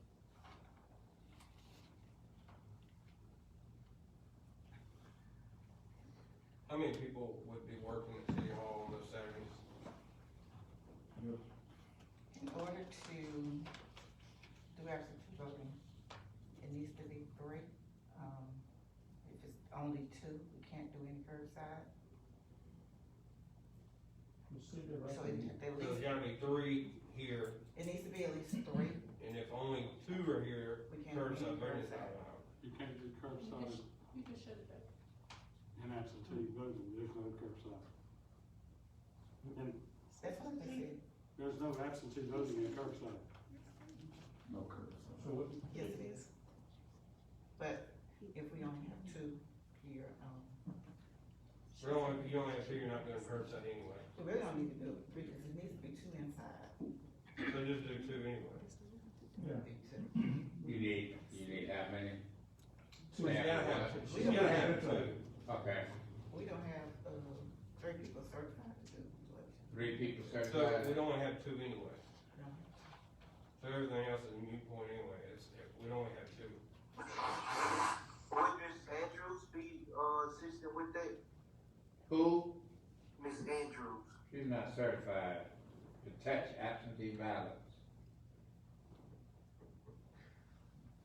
So who is certified and what they have to do to be certified? Just have to go through the training through the Secretary of State's office with the time. It's just, Ms. Joanne is just part-time.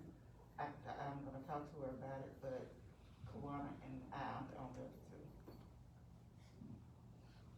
Kawana, Desmond, you?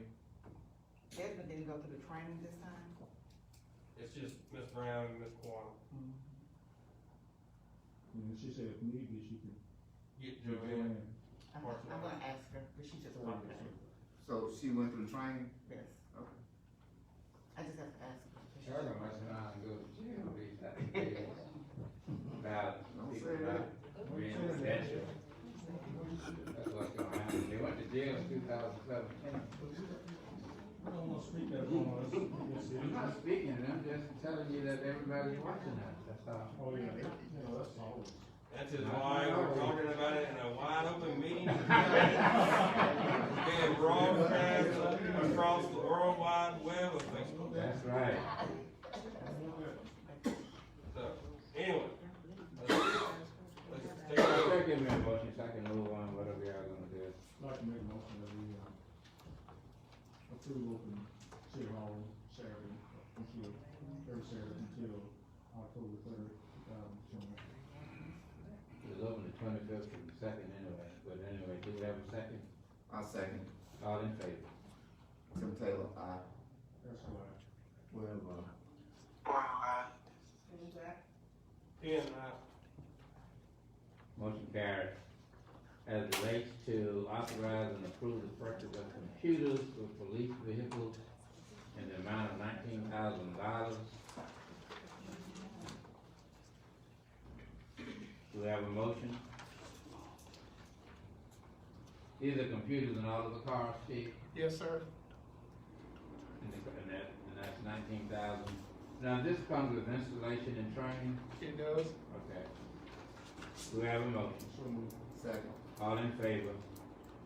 Tim Taylor, aye. That's why. I just have one question. Is it budgeted in your budget sheet or you include? Is it in my budget like now? Yeah. I'm gonna take a look at that. Okay. Yes. Well, Is it predicated upon the availability of the funds, is that what you're saying? right, Right. right. Alright, Yeah, I like to, make a motion to, say, continue upon the availability of funds. And he had several budgets to look at, I mean, he can look at the police budget, but we have other funding that he could obviously look at to pull the money from. I mean, we're not gonna get new police cars and not put computers in. Right. Well, we don't have them now. Yeah. And that's an issue. When you look at the surrounding. Right. so, That's why I approve the purchase of computers for police vehicles in the amount of $19,973, predicated on the mayor. of the availability of funds, is that right? Right. I thought Fred made that motion. I just read it. Fred, did you make, is that your motion? Yes, that's my motion. Is it, what's the second? I can say, And all in favor? And,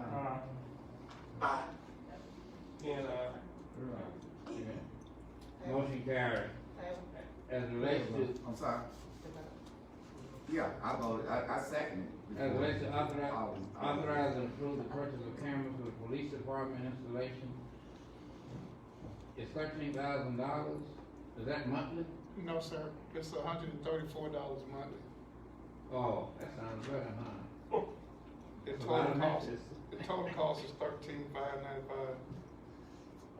So you said we should just go ahead and pay for it? Yes, sir. Okay. What is the pleasure of this board as it relates to item 15? so, if we get the money for the cameras, so we'll have to pay for the, right? right, yeah. So I make the motion. Do we have a second? Second. All in favor? Aye. And, Tim Taylor, aye.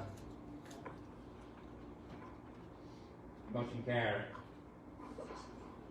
We're now, can I say something real fast? Can we go ahead and do the rest of the agenda, then do a public hearing? Because if you do this public hearing, you're gonna be, Yeah. we've only got a few items left. I agree. okay, we can skip item 16, column 10, and go to 17. Do we have a motion? Motion. Do we have a second? I second it. All in favor? Tim Taylor, aye.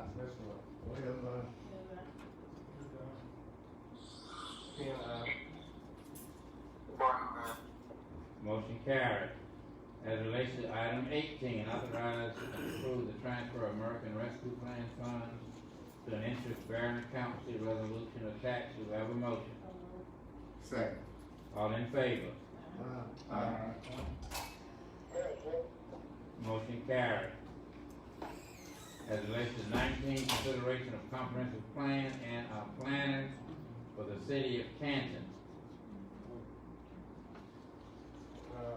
Now, who is Donovan Scruggs? A gentleman that Mr. Jimmy has recommended at the work session. I think that we should have a planner, but I think that. can I make a motion to table this item? Yeah, please. Researching that. All in favor? Motion tabled. Authorize and approve Park and Recreation Game Time 2021 Playground Grant. What's the amount of the grant? It's a matching. First of all, I mean, I have to ask authorization. First of all, like, please tell me. Oh, okay. First of all, I have to ask authorization from you guys to apply for anything for the city. That's first of all. The deadline for the grant is November 2nd. Yes, sir. And I want basically get authorization so I can go ahead and apply for it first. But there's a matching grant that's, that we're applying for. How much is it? Well, whatever the city give me in my budget to be able to, apply for. No, I'm saying, is it 50,000 grant, is it $100,000? It's $50,000 grant most of it, where it's $20,000 for the fitness, aspect of it, and you have the obstacle course. Okay. You have different components in there, but first of all, on the, I give you the information on that. It's Okay. They have. It's in your packet right there now. All right, give me a motion. Motion. Give me a second. I have All one in ready. favor? Yes, sir. I have one ready. Other than ready, this Yeah, way. I wanted to ask, is this a follow-up to the playground grant that you were talking about a couple of weeks ago? Well, yes, Or that sir. Ms. Reed presented to us? Well, it's a follow on that grant out there, so, but basically, 6 months ago, I came to you guys, told you how dilapidated the playground equipment is coming, I'm just trying to upgrade all our park to make it better. Okay. And that's basically game time, I have had a game time representative come in several times and talk to you guys, to try to, that's basically where I am now. Just more or less, just like police chief need cars, the park needs some upgrading as far as the facility, all we need to do a demolition on. Yeah, so let me ask you this, as far as what you're requesting for playground equipment, have you brought any, I mean, you may have any pictures of what you may be, that you may have in your vision as to what we have and what you're gonna replace it with? Well, I've given you, books on different, hospital, of course, well, most likely now, Alderman Taylor, that most, playground need something with a shade on it. Okay. Because now with the gym, over the period of time, it's, that will pay. And when you deal with kids now, every, playground needs something with some type of shade on it, Yeah. So that's what I was asking. Yeah. Thank you, Ms. Reed. For the ball headed thing. And that's for each park, different parks. I don't have, okay, it's just different, You just pass around, it's just different parks, different all colors. parks. I have different obstacle courses and, well, in Parks and Recreation, there's age limit, there's certain things, but, as far as the toddler area, there's things for most kids that can, participate in, right there now. How much is this cost? It should be on the back there, I'm looking at the back part of it. Most of your park playground gonna run something in the neighborhood at least $70,000 to $80,000. This is $70,000 to $80,000? I don't know where, I say you can, I don't know exactly what. No, it that is. was- I can build this. That one is ranging like 47,000. But for the total of all of the parks is almost $209,000. That's for every, That's for every update park in you every just park. gave us? Uh-huh. Oh, every park. Every park. park. We talking about, see, So I have like Anderson right here. Yeah, you got different parks at the end of each park. You got Anderson, you got Sal, you got, Ben and Roberts. at Sal Park, you have two different parks, because Ben Roberts has a fitness, and then you got Sal that has a kiddie park. And then you have Anderson that has two parks too. You have Anderson has a fitness and he has a playground. But there's no canopy on this Anderson. No, because I think that one is the fitness. Okay. It's a fitness too. Fitness does not have, I got you, so the canopy would be more like part of the sitting area. Yeah, What's the your park? playground area, but it slides and all that. Shoe park. oh, Sure Park, hey man, that's it, hey, it was. We do, we got something for that. We Well, done. basically, at Sure Park, I wanted to put some like an exercise, I wanted some fitness in that area there. But okay, well, and my notes right here now, I think I have. We apologize for that. Let me ask y'all, did the Canton cover anything, nothing on playground, equipment, I'm just asking? Yes, ma'am. The cap down up by the pavilion there, you know, we put the, we spent $40,000 on that right there now. Okay. Then I came back to you guys, I had that, with our playground selection at $40,000 that was, left over from what was, denied from the company that put the splash pad in. I asked you guys to, I had the guy, from Game Time to come in and do a demonstration to ask you to okay me spending that money on that. You guys never gave me an okay on spending that money for that right there by the splash pad.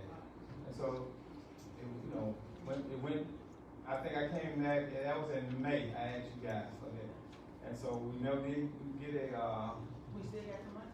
yes ma'am, And then also I never did get the money from, well, kind of, you know, but to answer your question, Alderman Sam, no, we did get a portion up there by the pavilion now.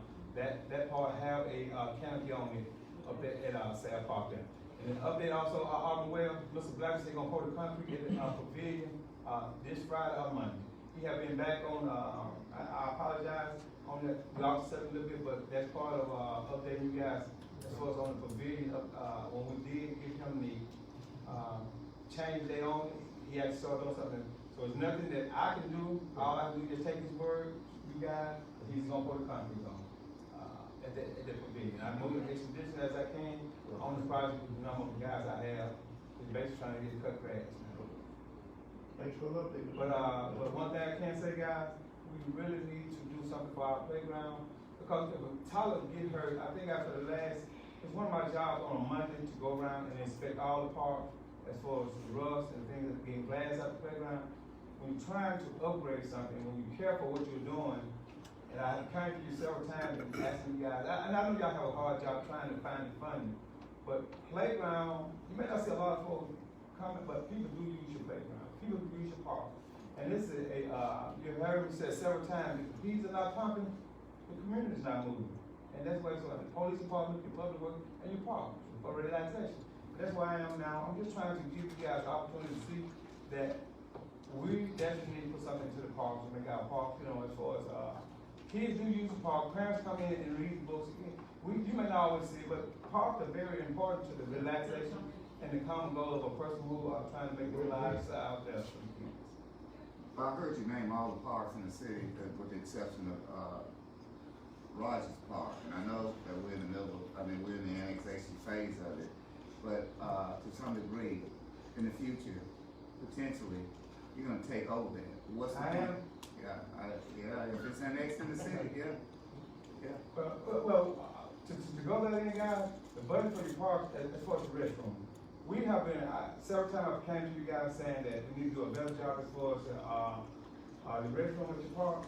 We definitely need to do a better job on that part right there now. Well, and I understand that, and I know at one time the county wanted to go forth and put some more of those portable johns out there. Right. And I know there was a request to put something more stable.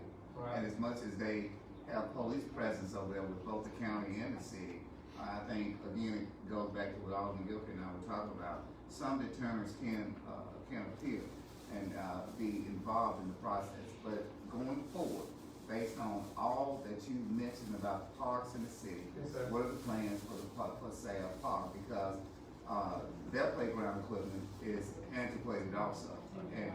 And they utilize it quite early in the morning, because when I get out there, people are swinging in the swings, and it's becoming somewhat populated. So I heard your plans for the other parks. I heard the idea of getting a $50,000 grant.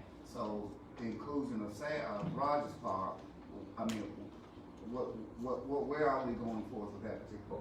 Well, the actual person I'll tell you, I have no information that we was going to acquire. Well, I knew we acquired Rogers Park. I think the board gave it back. But to upgrade Rogers Park, that would take some more manpower. It would take definitely trying to get a better restroom, because we have a lot of individuals. There is no restroom. I know that, yes, and that would be my number one goal, at least, because you have a lot. It's a family. It's inside a community. When you have parks that inside a community, you must do one thing. You must give them the availability to have someone to use the restroom at most parks right now. And that is one of the things that we definitely want to do once we did acquire Rogers Park. And once you acquire Rogers Park, I would love to sit down with you guys and put the numbers together to make sure you have the manpower, because once you start renting it out, you have your trash you must pick up, you have your restroom you must clean, you must have, with COVID and disease and things of that nature, those things are very, you may not know it, guys. Every Monday we pick out the trash from the park, we have to go out and wash our garbage cans. And the reason why they wash the garbage cans, because people, they throw more stuff in that you think they throw in a park. And so in order to keep the complaints down to you guys, that is one of the reasons why we have to wash our garbage can out.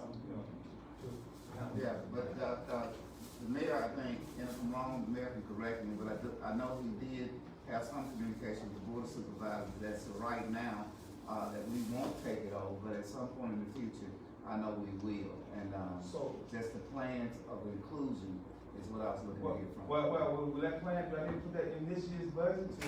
No. Okay, just your plan of inclusion when you talk about the parks in the city of Canton. Yes, That's sir. what I'm saying. All right. Okay, the money that we spent out on portable johns, we're gonna have bathrooms built about now in the parks that we have. We don't have any restrooms in none of the parks. So by the money that we spent out on portable johns, we should then build some restrooms by now. No, I said that before. Yeah. I agree, I agree. And Well, that, Miss, let me ask you a question, because I remember when we were building Sam Car restaurant, was that $250,000 there?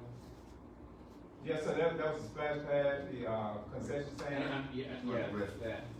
That restaurant was about $200,000. Yes, And of course, I was trying to figure out where that came from, but you know more about construction than I do. I just thought that was a lot. But are you able to give us some kind of a draft, I guess, as to the kind of restroom? Well, it'll be like, I have some pictures that I have for you, Mayor. And what, it'll be like a his and her restroom. Okay. More or less, as long as you can have water, as long as you can have lighting, that's the number one thing. In the restroom we do, you have to have lighting. In today's society now, we have, at a certain time, if the door closed, you can put a, automatic lock on the restroom. So those are the kind of things you have to look, that's one reason why the restroom costs so much too, because you have to be able to have the, information for that. What if the person is not a he, is not a her? Well. Then they have a family. You've been in another field, it's gonna be one of the two. I know it's full. Yeah, it's gonna be a hill. You've been in another field, I think you're gonna be, so now. Well, we're transitioning to that time, so we might really be ready for it. Well, okay. Well, you know, but those are the things that I look at to, as far as the restroom, and restroom costs, you know, you have to have, the message. This one costs about what? I had to get an engineer, That's $150,000 right there. about $120,000. Fred. It's just like you're doing surgery on someone, you know. Do you see $150,000?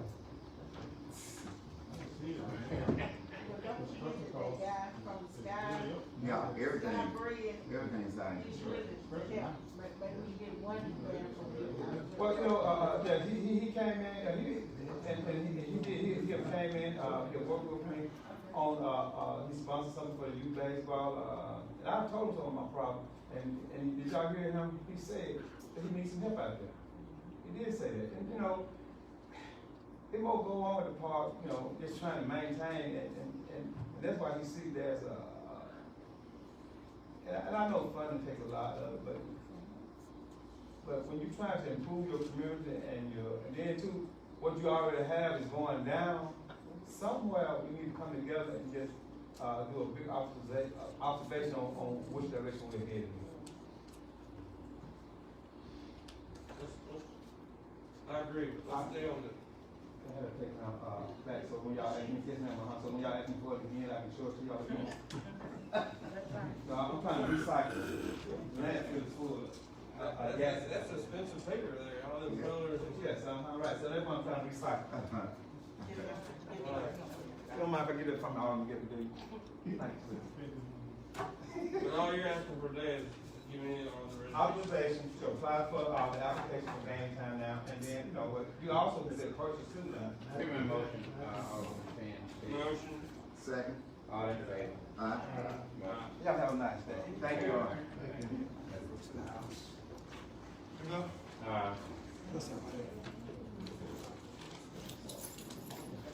Consideration of IROW to easement and right of way work for the city of Canton. All of that, I mean, he wants to know if there's the bathrooms at the concession stand. Are the bathroom what? There's a concession stand. Are they open? Yeah. Yes, they're open, but we haven't opened them up like right. You know, we lock them at a certain time, because they do go over there and mess them up and everything, so. Over there, I'm trying to see was it open and available to the public? She said they keep it locked and keep it open, you know, time to time, because it does get vandalized. Okay.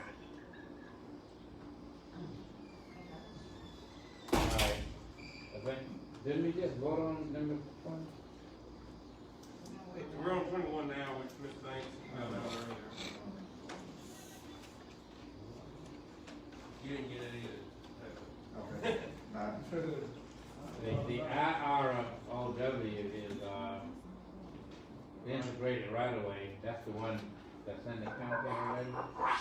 That's the one Mr. Brown was talking about. Yeah, that's the one I was speaking of, because like I said, with the familiarity with the area, and I think with using them, they would be, already kind of aware of what it needs to be done to get things speeded up. I'm making a motion to just start negotiating. Start what, miss? But for the, U.S. Council, starting negotiations, see how much you're gonna be. Okay. Yeah, they asked that we send them up a project plan to get, a cost proposal from them. Could it be what the engineers just gave us, forward that over there to them? I haven't seen it, I didn't email it to me, that's why I asked Clark Brown when she got it, when she forwarded up to me, but I think that would probably be a start. Yeah, cause it has detail of all of the projects that they, finished, what all they have done up to this point, so I think that'd be a good start for them to identify what we're trying to get done. And I'll send it to you, as soon as we leave the agenda. Okay. So is there a motion here? I think, Alderwoman Sims made the motion to start negotiation with Ira. Do we have a second? All in favor? Brown, aye. Ken, Tim Taylor, Motion carried. As relates to item 22, consideration of backup Canton, vaccination drive date to be announced at the next special call meeting. Who is giving the vaccination? That was something we was looking at, Mayor, with, something fun that we got from the American Rescue Plan. Just wanted to get more detail. I know you had spoke about doing something similar. Just wanted to give it you and partner to see, what ideas you have to do something from the city standpoint. I think it would be a great idea to partner with the city. Yes, sir, that's where I know you spoke of it, at a previous meeting about, doing something to this nature. We wanted to get with you on that, and we can, I think the American Rescue Funds can be developed to help sponsor something like that. And we can do it for the, Hispanic community, also do bilingual, pamphlets and things of that nature to get the word out to the, Hispanic community. And try to, sponsor it through the city, get as many involved as we possibly can. Okay, we can do it through the city. we're just gonna make a motion to consider it tonight. Is that what we're doing? Yeah. Alright, Yes. All in favor? Brown, aye. Motion carried. back to the public hearing. No, consent agenda. Oh, Fire department work order. oh, that's right, I had it. oh yeah, added. So what now? Fire department. Yeah, they got a work order. An emergency. I need this back. Oh, Mary Moore. Hello. All right. Now, who are you? Assistant Chief Kimberly. Alright. Sitting in for Chief Harris. Now you ask him to But No, don't ask him. I come to you all today, on an emergency, but actually, we got an emergency at our station where we got a water heater that had busted. And, it's got some conditions in our station right now. I couldn't wait until next board hearing. It has to be done immediately. I went to other vendors in the city, and the water heater that we have is an 80-gallon water heater. And no one's has it, and if they could get it, it'd be 3 weeks out. I don't know how we put it Home out. Depot, It'll be 3 weeks out. Lowe's and Lowe's. The one he found was first. And I found Ferguson, I had a, I was responding to the email that was sent out. That was it. Okay. okay. That was it. He talking about the email, I called you about this. That was it. But, what we're trying to do is, we have a place that has it on hand right now, and I'm asking you all, the commissioner, to go ahead and purchase this water heater for tomorrow, because right now we got water that is in our station and it's bubbling up our tower, and it's very unlivable condition for our guys. install it? Sir. Who's gonna install We it? actually got plumbers in our state, we got to get everybody in our person. We just need the water heater there, and we get it prepared to get it. Motion. All right. All in favor? Tim Taylor. Attorney Saint, Who made the motion? Motion some carried. of that money be used for the fire department with, some of the upgrades they need? And I don't know, I can check on that. I don't know offhand, I can look into that. Okay, if you would, cause I know they do would need some upgrades in a couple facilities over there. We don't wanna continue to overlook them. If we have available funds to do some things, we definitely need to do so. Yeah, thank you. Appreciate it. Good to see you. Good to see you. I made a motion for the,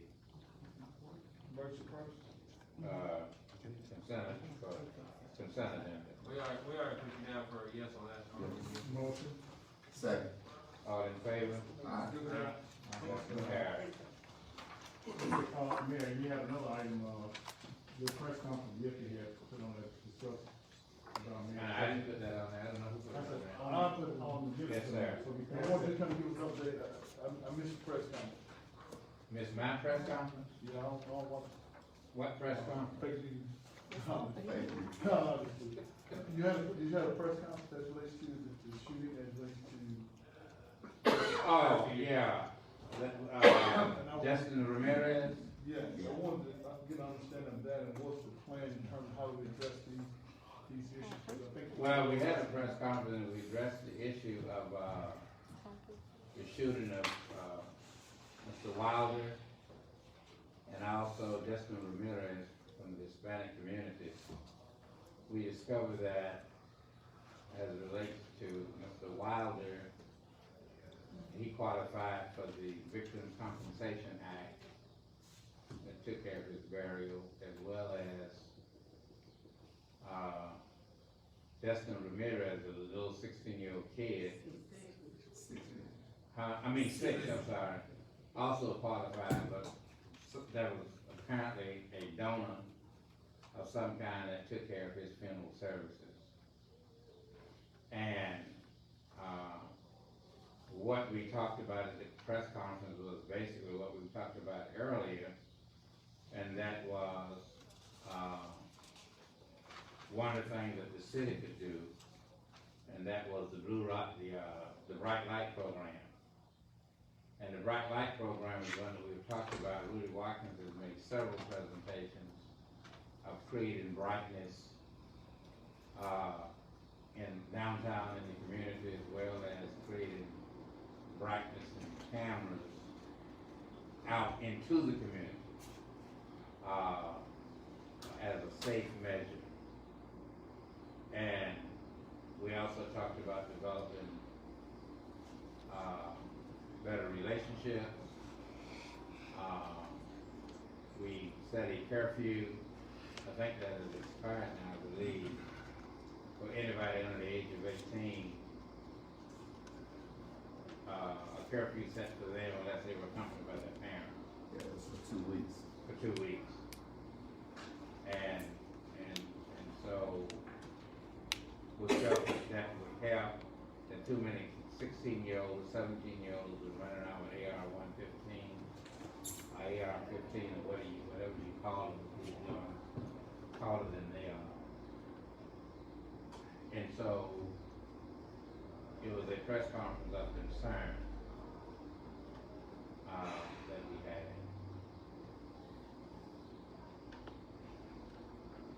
So, what was the results of, in addition to what you just outlined, what else are we doing in conjunction with the police department to curb some of the? Well, we had a meeting, Alderman Gilkey, at, just over the weekend with, Lorena, can't even pronounce the last name, there were several people there from the Hispanic community.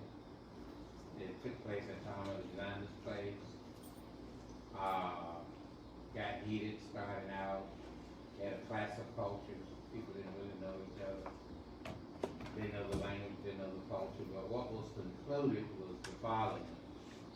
One, identify the slumlords and at the trailer park, and there are several of them, and to declare what needs to be declared as a nuisance and uninhabitable,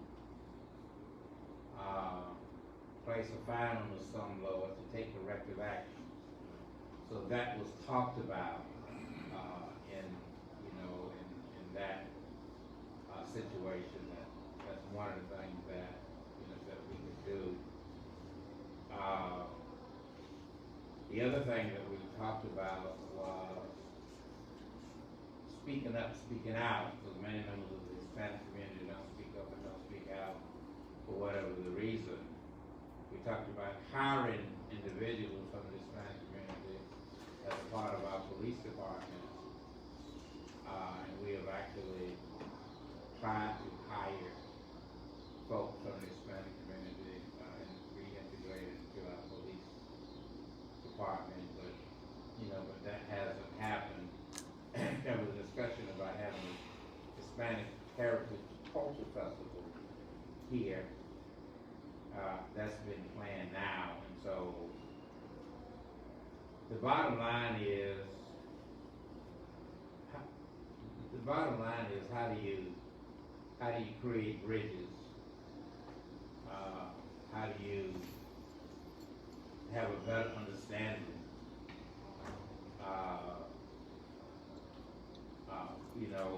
With the Hispanic community. And the only way that you can do that is that you have to start a conversation. And you're not going to be able to resolve all of the issues at one meeting. It's going to take several points of contact, several points of communication and understanding. So it was a pretty large group that was there, who were willing to continue to have conversations. Now I think the biggest issue here is, and one of the things too, Alderman, that was discovered was that when the trailer park was under the jurisdiction of the county, I don't recall a multitude of demands. Now that it's in the city, and it has been a part of the city now for 2 months, we have a multitude of demands to do something. And that community just became under our umbrella. And so, now I do agree with you on that part, but these same issues exist when the county had it, but the Hispanic community don't know who to. They don't know who to turn to. And when they turn to the county, they probably run into a brick wall. It just so happens, we have a little more compassionate ear in terms of listening to them now. And I know that it's going to take a minute for us to, build that relationship. But I want to know what we can do to build it, because again, we passed meetings after meeting or subsequent meetings, and it appears that in all those meetings I discovered, the similarities were that they all have basically been saying the same thing almost every meeting. yeah, well, it's the little things. It's like I visited the mother of Justin Ramirez, the entire family and all of the folks who were there. So I think that we just have to start somewhere.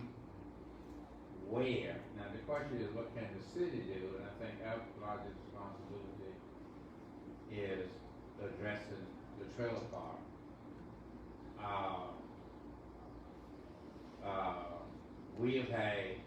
We've been in meetings with girls who are in 6th grade, talk about being bullied, being discriminated against, and it is so complex, and it is so complex and it's multi-level. Until you do need folks other than politicians, who are at that table. And, you know, we've been, and to be honest with you, we don't really know who represents the Hispanic community. We're still trying to find our way, and they're still trying to find their way. So, I think the two major projects for us would be, how do you trust the police? So there's a distrust, mistrust barrier from the Hispanic community. We're trying to reach out and actually hire folks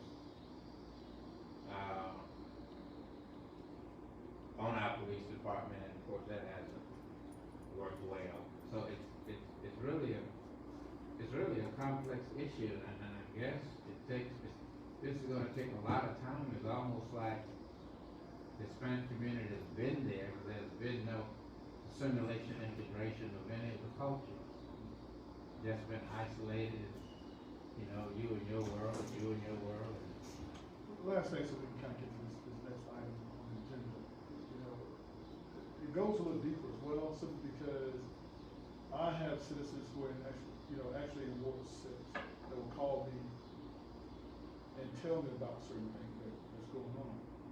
And the next, before they can even complete what they're trying to tell me, it's almost like, don't give them the name, don't say this, don't say that, because they feel that the police officers are so close to some of these individuals where they would tell them who called, or the dispatcher would say, you know, who called such and such, and it just kind of, and it gives them a fear of not reporting things like that. So we got to do something about those issues as well. It's real, but I guess it has to be disseminated to the chief. He has done an excellent job in dealing with stuff like that and occur like that. I hate to have to call him and deal with him all the time when he has, you know, a lot of things to do. But he's about the only person, you know, that they seem to feel that they can call and not worry about, you know, retaliation for the most part, you know, from people in the public. You know, a lot of concerns that we get is loud music, and that is some concern. And when they do respond, we'll tell them, hey, well, so-and-so call.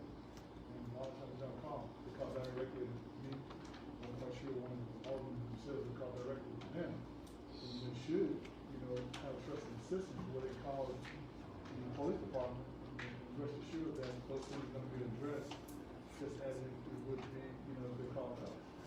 So, just want to share that. But like you said, it's complex. It is complex. We really have to kind of have subsequent meetings so we can actually get to that. Thanks. Thank you. I think we did the consent agenda, is that right?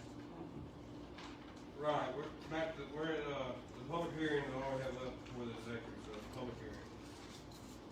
Public hearing on the appeal of Kawaja Singh from the decision of the zoning commission to deny his request on Monday, August 9, 2021 for a special exception for a gas station, convenience store, and coffee shop, which is a cup at 3661 and 3665 North Liberty Street. The property is on HC-1 and is located on the west side of North Liberty Street and the south side of West is North. How many people are here? What, sir? Yes, we are here now opening it up. The public hearing, the time is 7:20, is that right? 7:19? Something like that. Yeah. Yeah, 7:19. Late. Do you want to do the presentation, Jimmy, or who's for and who's against? Well, Jimmy normally open the public hearing. right, Jimmy needs to open it, then the opposition, then, Jimmy? Nate can speak.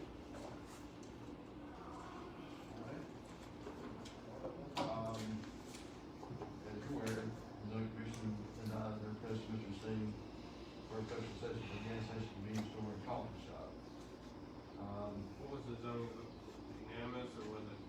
It was unanimous.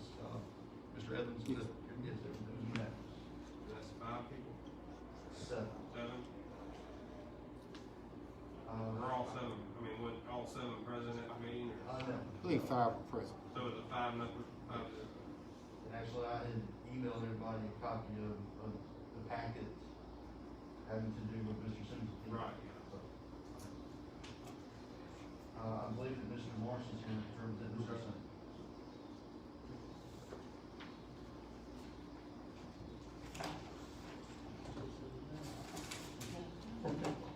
Can everybody hear me?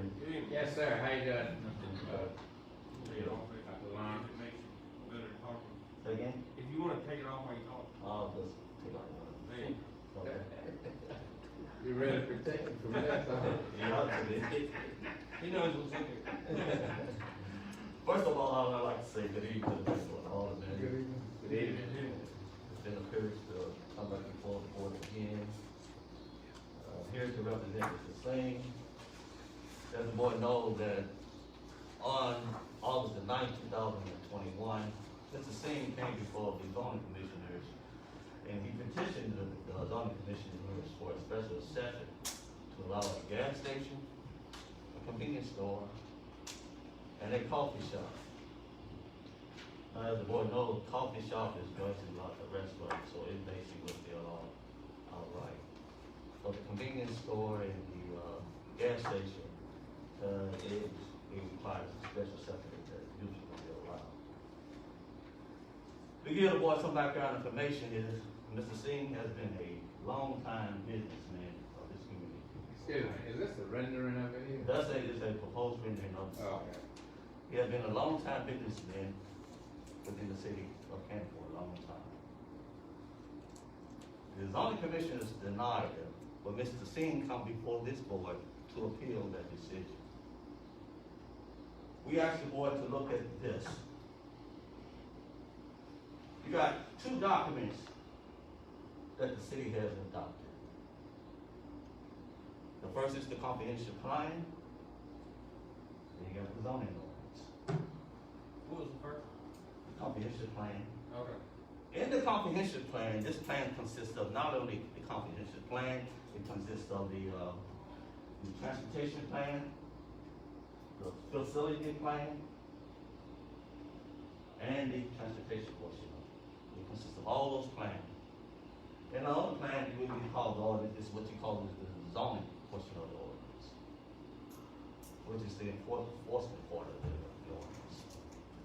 Now, in the comprehensive plan, it tells the direction in which the city plans to go. If you didn't read that document, you see that. And it also mentioned about the intent of what the city means to help clarify certain things in the zoning ordinance.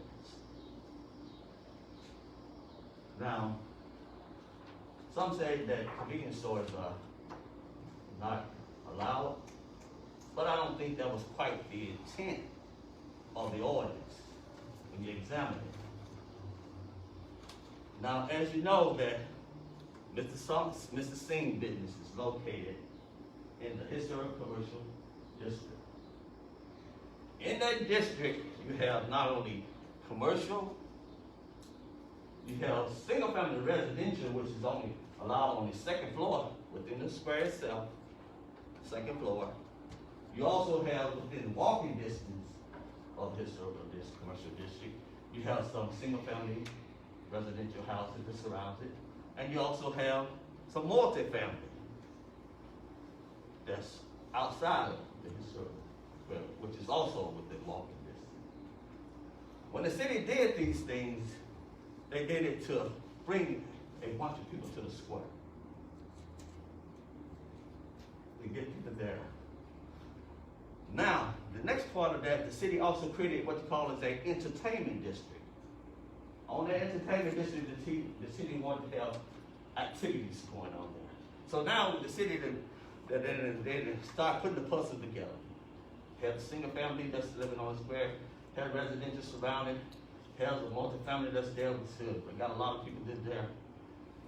And now he created the entertainment district, overlay district as well. Let me ask you a question. Yes, sir. Reverend. So when did we create that entertainment district? I think that was 2009. I believe so. Okay, that was in under your administration. That's correct. And that's on the books, I think. That's right.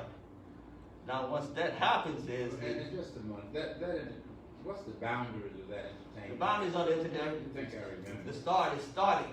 I'm gonna start from the west end of town. It started at the railroad, on the That's right. east side of the railroad track. It went to Fulton Street, went back back east on Fulton Street, came all the way back until you hit Liberty Street, went back north until you went back to West North Street and back to the train track. Back to the railroad station. That's right. I remember. Eric, you look for that. So that was the historical district. So you're looking at an overlay district, a existing district, which is a historical commercial district, with an overlay district, which was the entertainment district. The reason why I say that, I don't think the city that was not intending to omit it, but the intent of the ordinance was to, as we got people there, we have to make things that are convenient to the people. I don't think the city intended that if I needed gas, that I have to drive out on the west end of town, or even drive out to the east end of town, or drive down south, or back north. I think it was intended that we should have those conveniences there so the people can be able to use them. Now, convenience stores are not like the old convenience stores. If you look, if you have a tendency of going up to north, you find out they have a multiple variety of things in the convenience stores. Just a little section there, things that represent the community in there. And they also have items to separate, to address people that's passing through. And that's what the intent that we're trying to create. The people passing through, if they are at the heavy event, if I get hot, I may want to stop and get something to drink, a soda or something like that, some potato chips or something like that. But it's convenient, because it's within the historical district. But that's the reason why I say I don't think the intent was to not to lie, but to give the board an opportunity to examine and look at it to see whether or not is this need there. We got the people there. We created an entertainment district, but we got to create the piece that how to make things convenient for the people. And that's what Mr. Singh is saying. That you want to create a place that people can have those conveniences as well. Now, Mr. Singh, I believe, has done that. There is in your package, replace this. Doesn't matter, Alderman Gillespie has a right. You know, the way you're addressing us as if we're the sticking point to prevent Mr. Singh from. No, I'm just. So will these, I mean, your speech and your approach towards addressing the board, was it done to the Historical Preservation Board? We hadn't got, the problem is this is the first step. You gotta get to the special session process. Then, from the special session process, then it goes to the Historical Preservation Board. Then, you're looking at a combination of two things. You gotta get site plans from the zoning commissioners, which must meet the intent of the ordinance and meet the guidelines of the ordinance. And it must also meet the guidelines of historical preservation, and it also must meet the landscaping portion of it. And all that he planned to do, but we only could show what it could actually look like when something would be there. But till we get those things worked out with historical preservation, then we don't know. Totally, we know what we want to see, but we do know historical preservation will inject what they want to go in a historical district, how they want it to look like.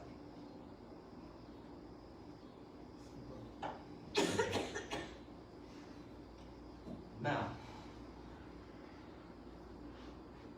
in your package, you see a rendering of what we're proposing, what hadn't been seen by historical preservation.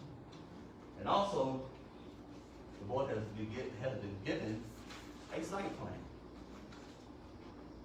In that site plan, you notice that site plan says 2,000 square feet for the convenience store, 1,500 square feet for the coffee shop. Looking at that, they meet the requirements if you count the number of parking spaces. The ordinance says for convenience stores, for every 200 square feet of gross space, you must have one parking space. The building is 2,000 square feet, so therefore he needed 10 parking spaces. For the coffee shop, it says 1,500 square feet. However, the ordinance says, but for every 70 square feet of patron space, in other words, it says customer space. You know, I'm in, interrupt, but explain to us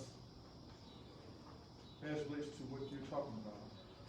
Well, let me rewind. The Historical Preservation Board had issues as relates to the reason why they denied. No, it's the Preservation, the zoning commission. The zoning commission. Yes, correct. I'm sorry. They had the concern as relates to why they denied the special. Right, that's which is correct. So, speak to them denying, associate them, what they reason for them denying to what you're saying as relates to Okay. the square footage and the, amount of parking space, so forth. Okay. Because they said, hey, we're denying, and they said X, Y, Z. As far as the egress, regress, parking space, how the Right. truck's gonna come in, so forth and so on. That's which is correct. Right. So. First thing, I'll start off with the, So, yeah, first those issues. okay, first of all, I'll start off with the parking space. Okay, they had some concern about the parking Right. spaces. Now, the parking spaces, they got, if you notice on your site plan, it says, for the proposed convenience store, it's 2,000 some square feet. The ordinance says for every 200 square feet of parking space, you need one parking space. Based on that, he got 10 parking spaces that would handle the convenience store. So, 10. 10, that's right. That's 2,000 square feet, 2,000 Where's the square coffee feet. shop? The coffee shop is 1,500 square feet. But it says for every 70 square feet of patron space. That in other words, it means for customer space. So we got about 800 square feet for customer space. But based on that, it requires 11 parking spaces. And you notice that when you add them all up, you got 11 here and you got 10 there. Which therefore, based on that, you would meet the parking requirement. The next thing is, what was your next question? I think they was talking about the trucks, load, non-load. Okay, that's correct. The next thing is they did have some concern about the trucks. The trucks will come in off of West North Street, off of Liberty Street, onto West North Street, and then come onto the site. Once the truck is on the site, on the south side of this property, there is another street called Square Alley. The truck would exit that location and go back north until he hit the truck route. Once he hit the truck route, then he'll be on his way. The truck route is. The truck route right now is, as you know, comes down to Covington Street, go down to Yandell Street. So so those little trucks gonna come out, go north. That's right. Like on the truck route. To get back on. The way they going. This on the Parkway, huh? The North City truck route. That's right, the North City truck route. Or he could go back there, they say, pick the same, what you call, go down to Union Street, make the right, it's the truck route. They hit the truck route at that point. They either go back or west, or they can go back north, or go back to east, back to, what you call Yandell, then back to Miller, then back to, Covington Street. And that's the truck route. That's for a certain sign. That's right. Okay, so all those things have been addressed. Like I say, that the city, like I say, with the designs out there today, we can make a building look any way we want it to look. We can make it look historical, but we will have all the modern features on the building. That's where the building code comes into play, and those things will be addressed in the design phase of the project. Or you can make the exterior of the building historical in appearance. That's what is correct. I just wanted to make sure. That's right. Because at the time, when they were asking us questions. Right, I do understand. You have to To address them, so that's why I wanted. Right. I came here to listen in on. Right. And, okay, all right. And based on that, is there any other questions the board would like to have? There was a question about, was there a question about traffic congestion or something? Traffic congestion. Egress, ingress, did you cover that? That is the, in onto the site and exit the site, that's right, ingress and egress. Cause you're gonna probably run, I mean, some of the, That's right. the one that's being built down here by, this further old, the old, yeah, right across the track, the new, yeah, they'll probably run to some of the same issues, if that's the case. I think some of those things we talked about, if you go around the street, you know, a couple blocks, you know, you get the same, you know. The other concern that I had was, are we at that phase of question now? Okay. I guess I'll say my question. I don't know if there's any public. Huh? Public. I'd like to say something, I guess. What's the occupancy of the coffee shop? You're saying 11 spaces, based on that, that's just 11 people? No, what we're saying was described by ordinance, it says for every 70 square feet of patron space, Right. it says customer space. What is the occupancy to seat inside that space is what I'm asking.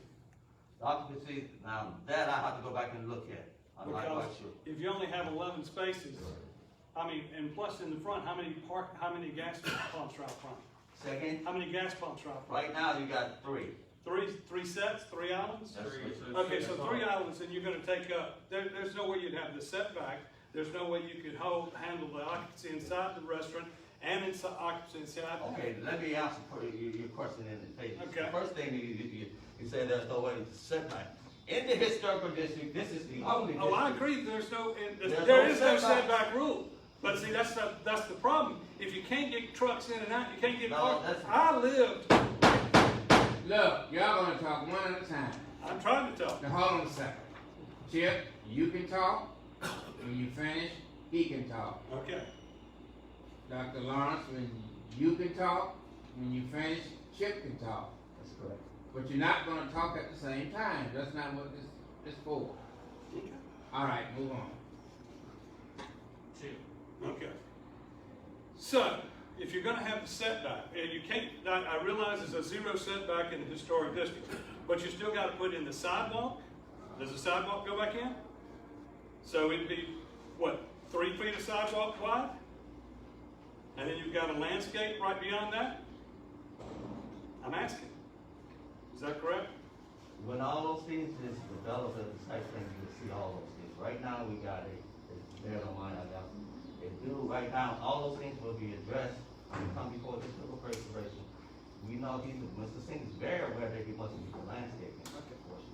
Okay, then my next question is, you're gonna have 2 lanes of traffic going both sides? You're gonna use both sides of the gas pump? What's that? Okay, gas pumps? Yeah. You're using both sides? That's what is correct. So we're talking a space from here to about that wall.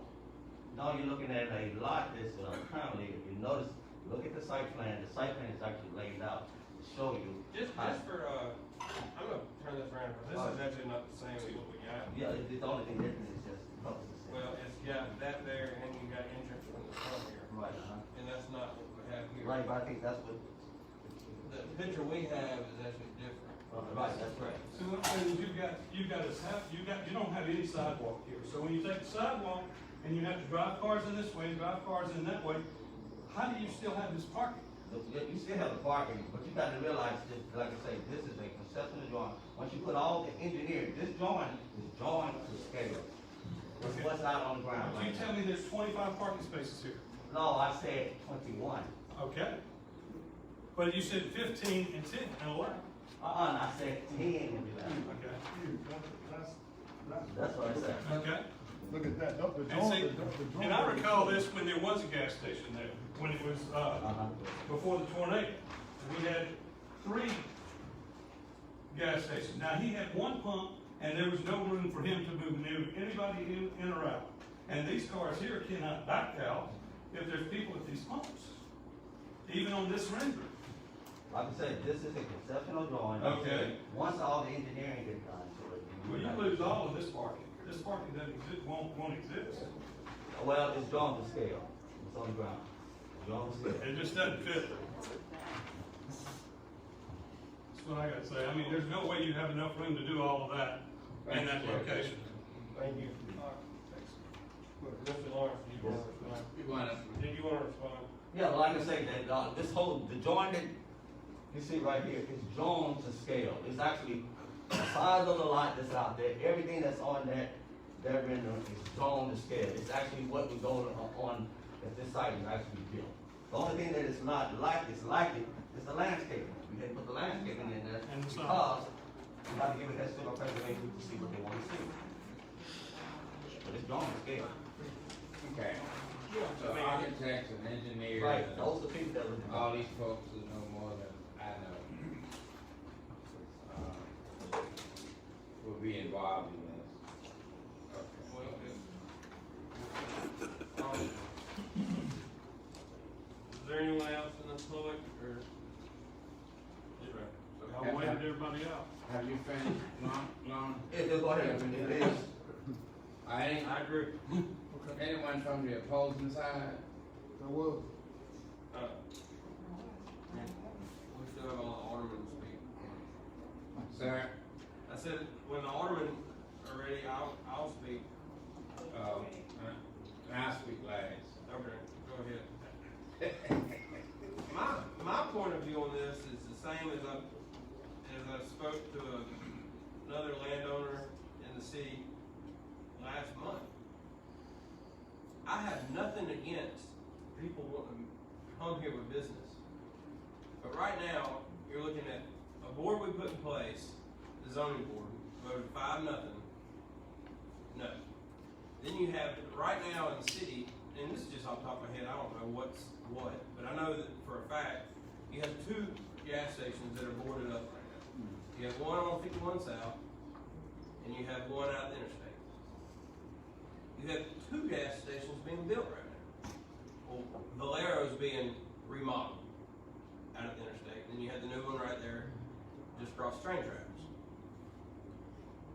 So just as I told someone that came up here last week, or not last week, the last meeting, I will do anything and everything to help you. Because they were speaking about putting a restaurant and a gas station. I'll do anything to help get that restaurant in the building on Peachtree he was one. I'll do anything that I can physically, anything do to help get a cups in Canton. Whether it be in a building y'all build, or it be in a spot on the square, or a spot anywhere else throughout the city. But I do not see the need of needing any more gas stations at all right now. And it's nothing against y'all personally, it's just, as my one vote at this table, I don't see a need for any gas stations anywhere throughout the city. We have too many of them. And this looks great. Does this look better than 99% of our gas stations we have? Absolutely. But that doesn't mean that we need another one. And that's where I am with it.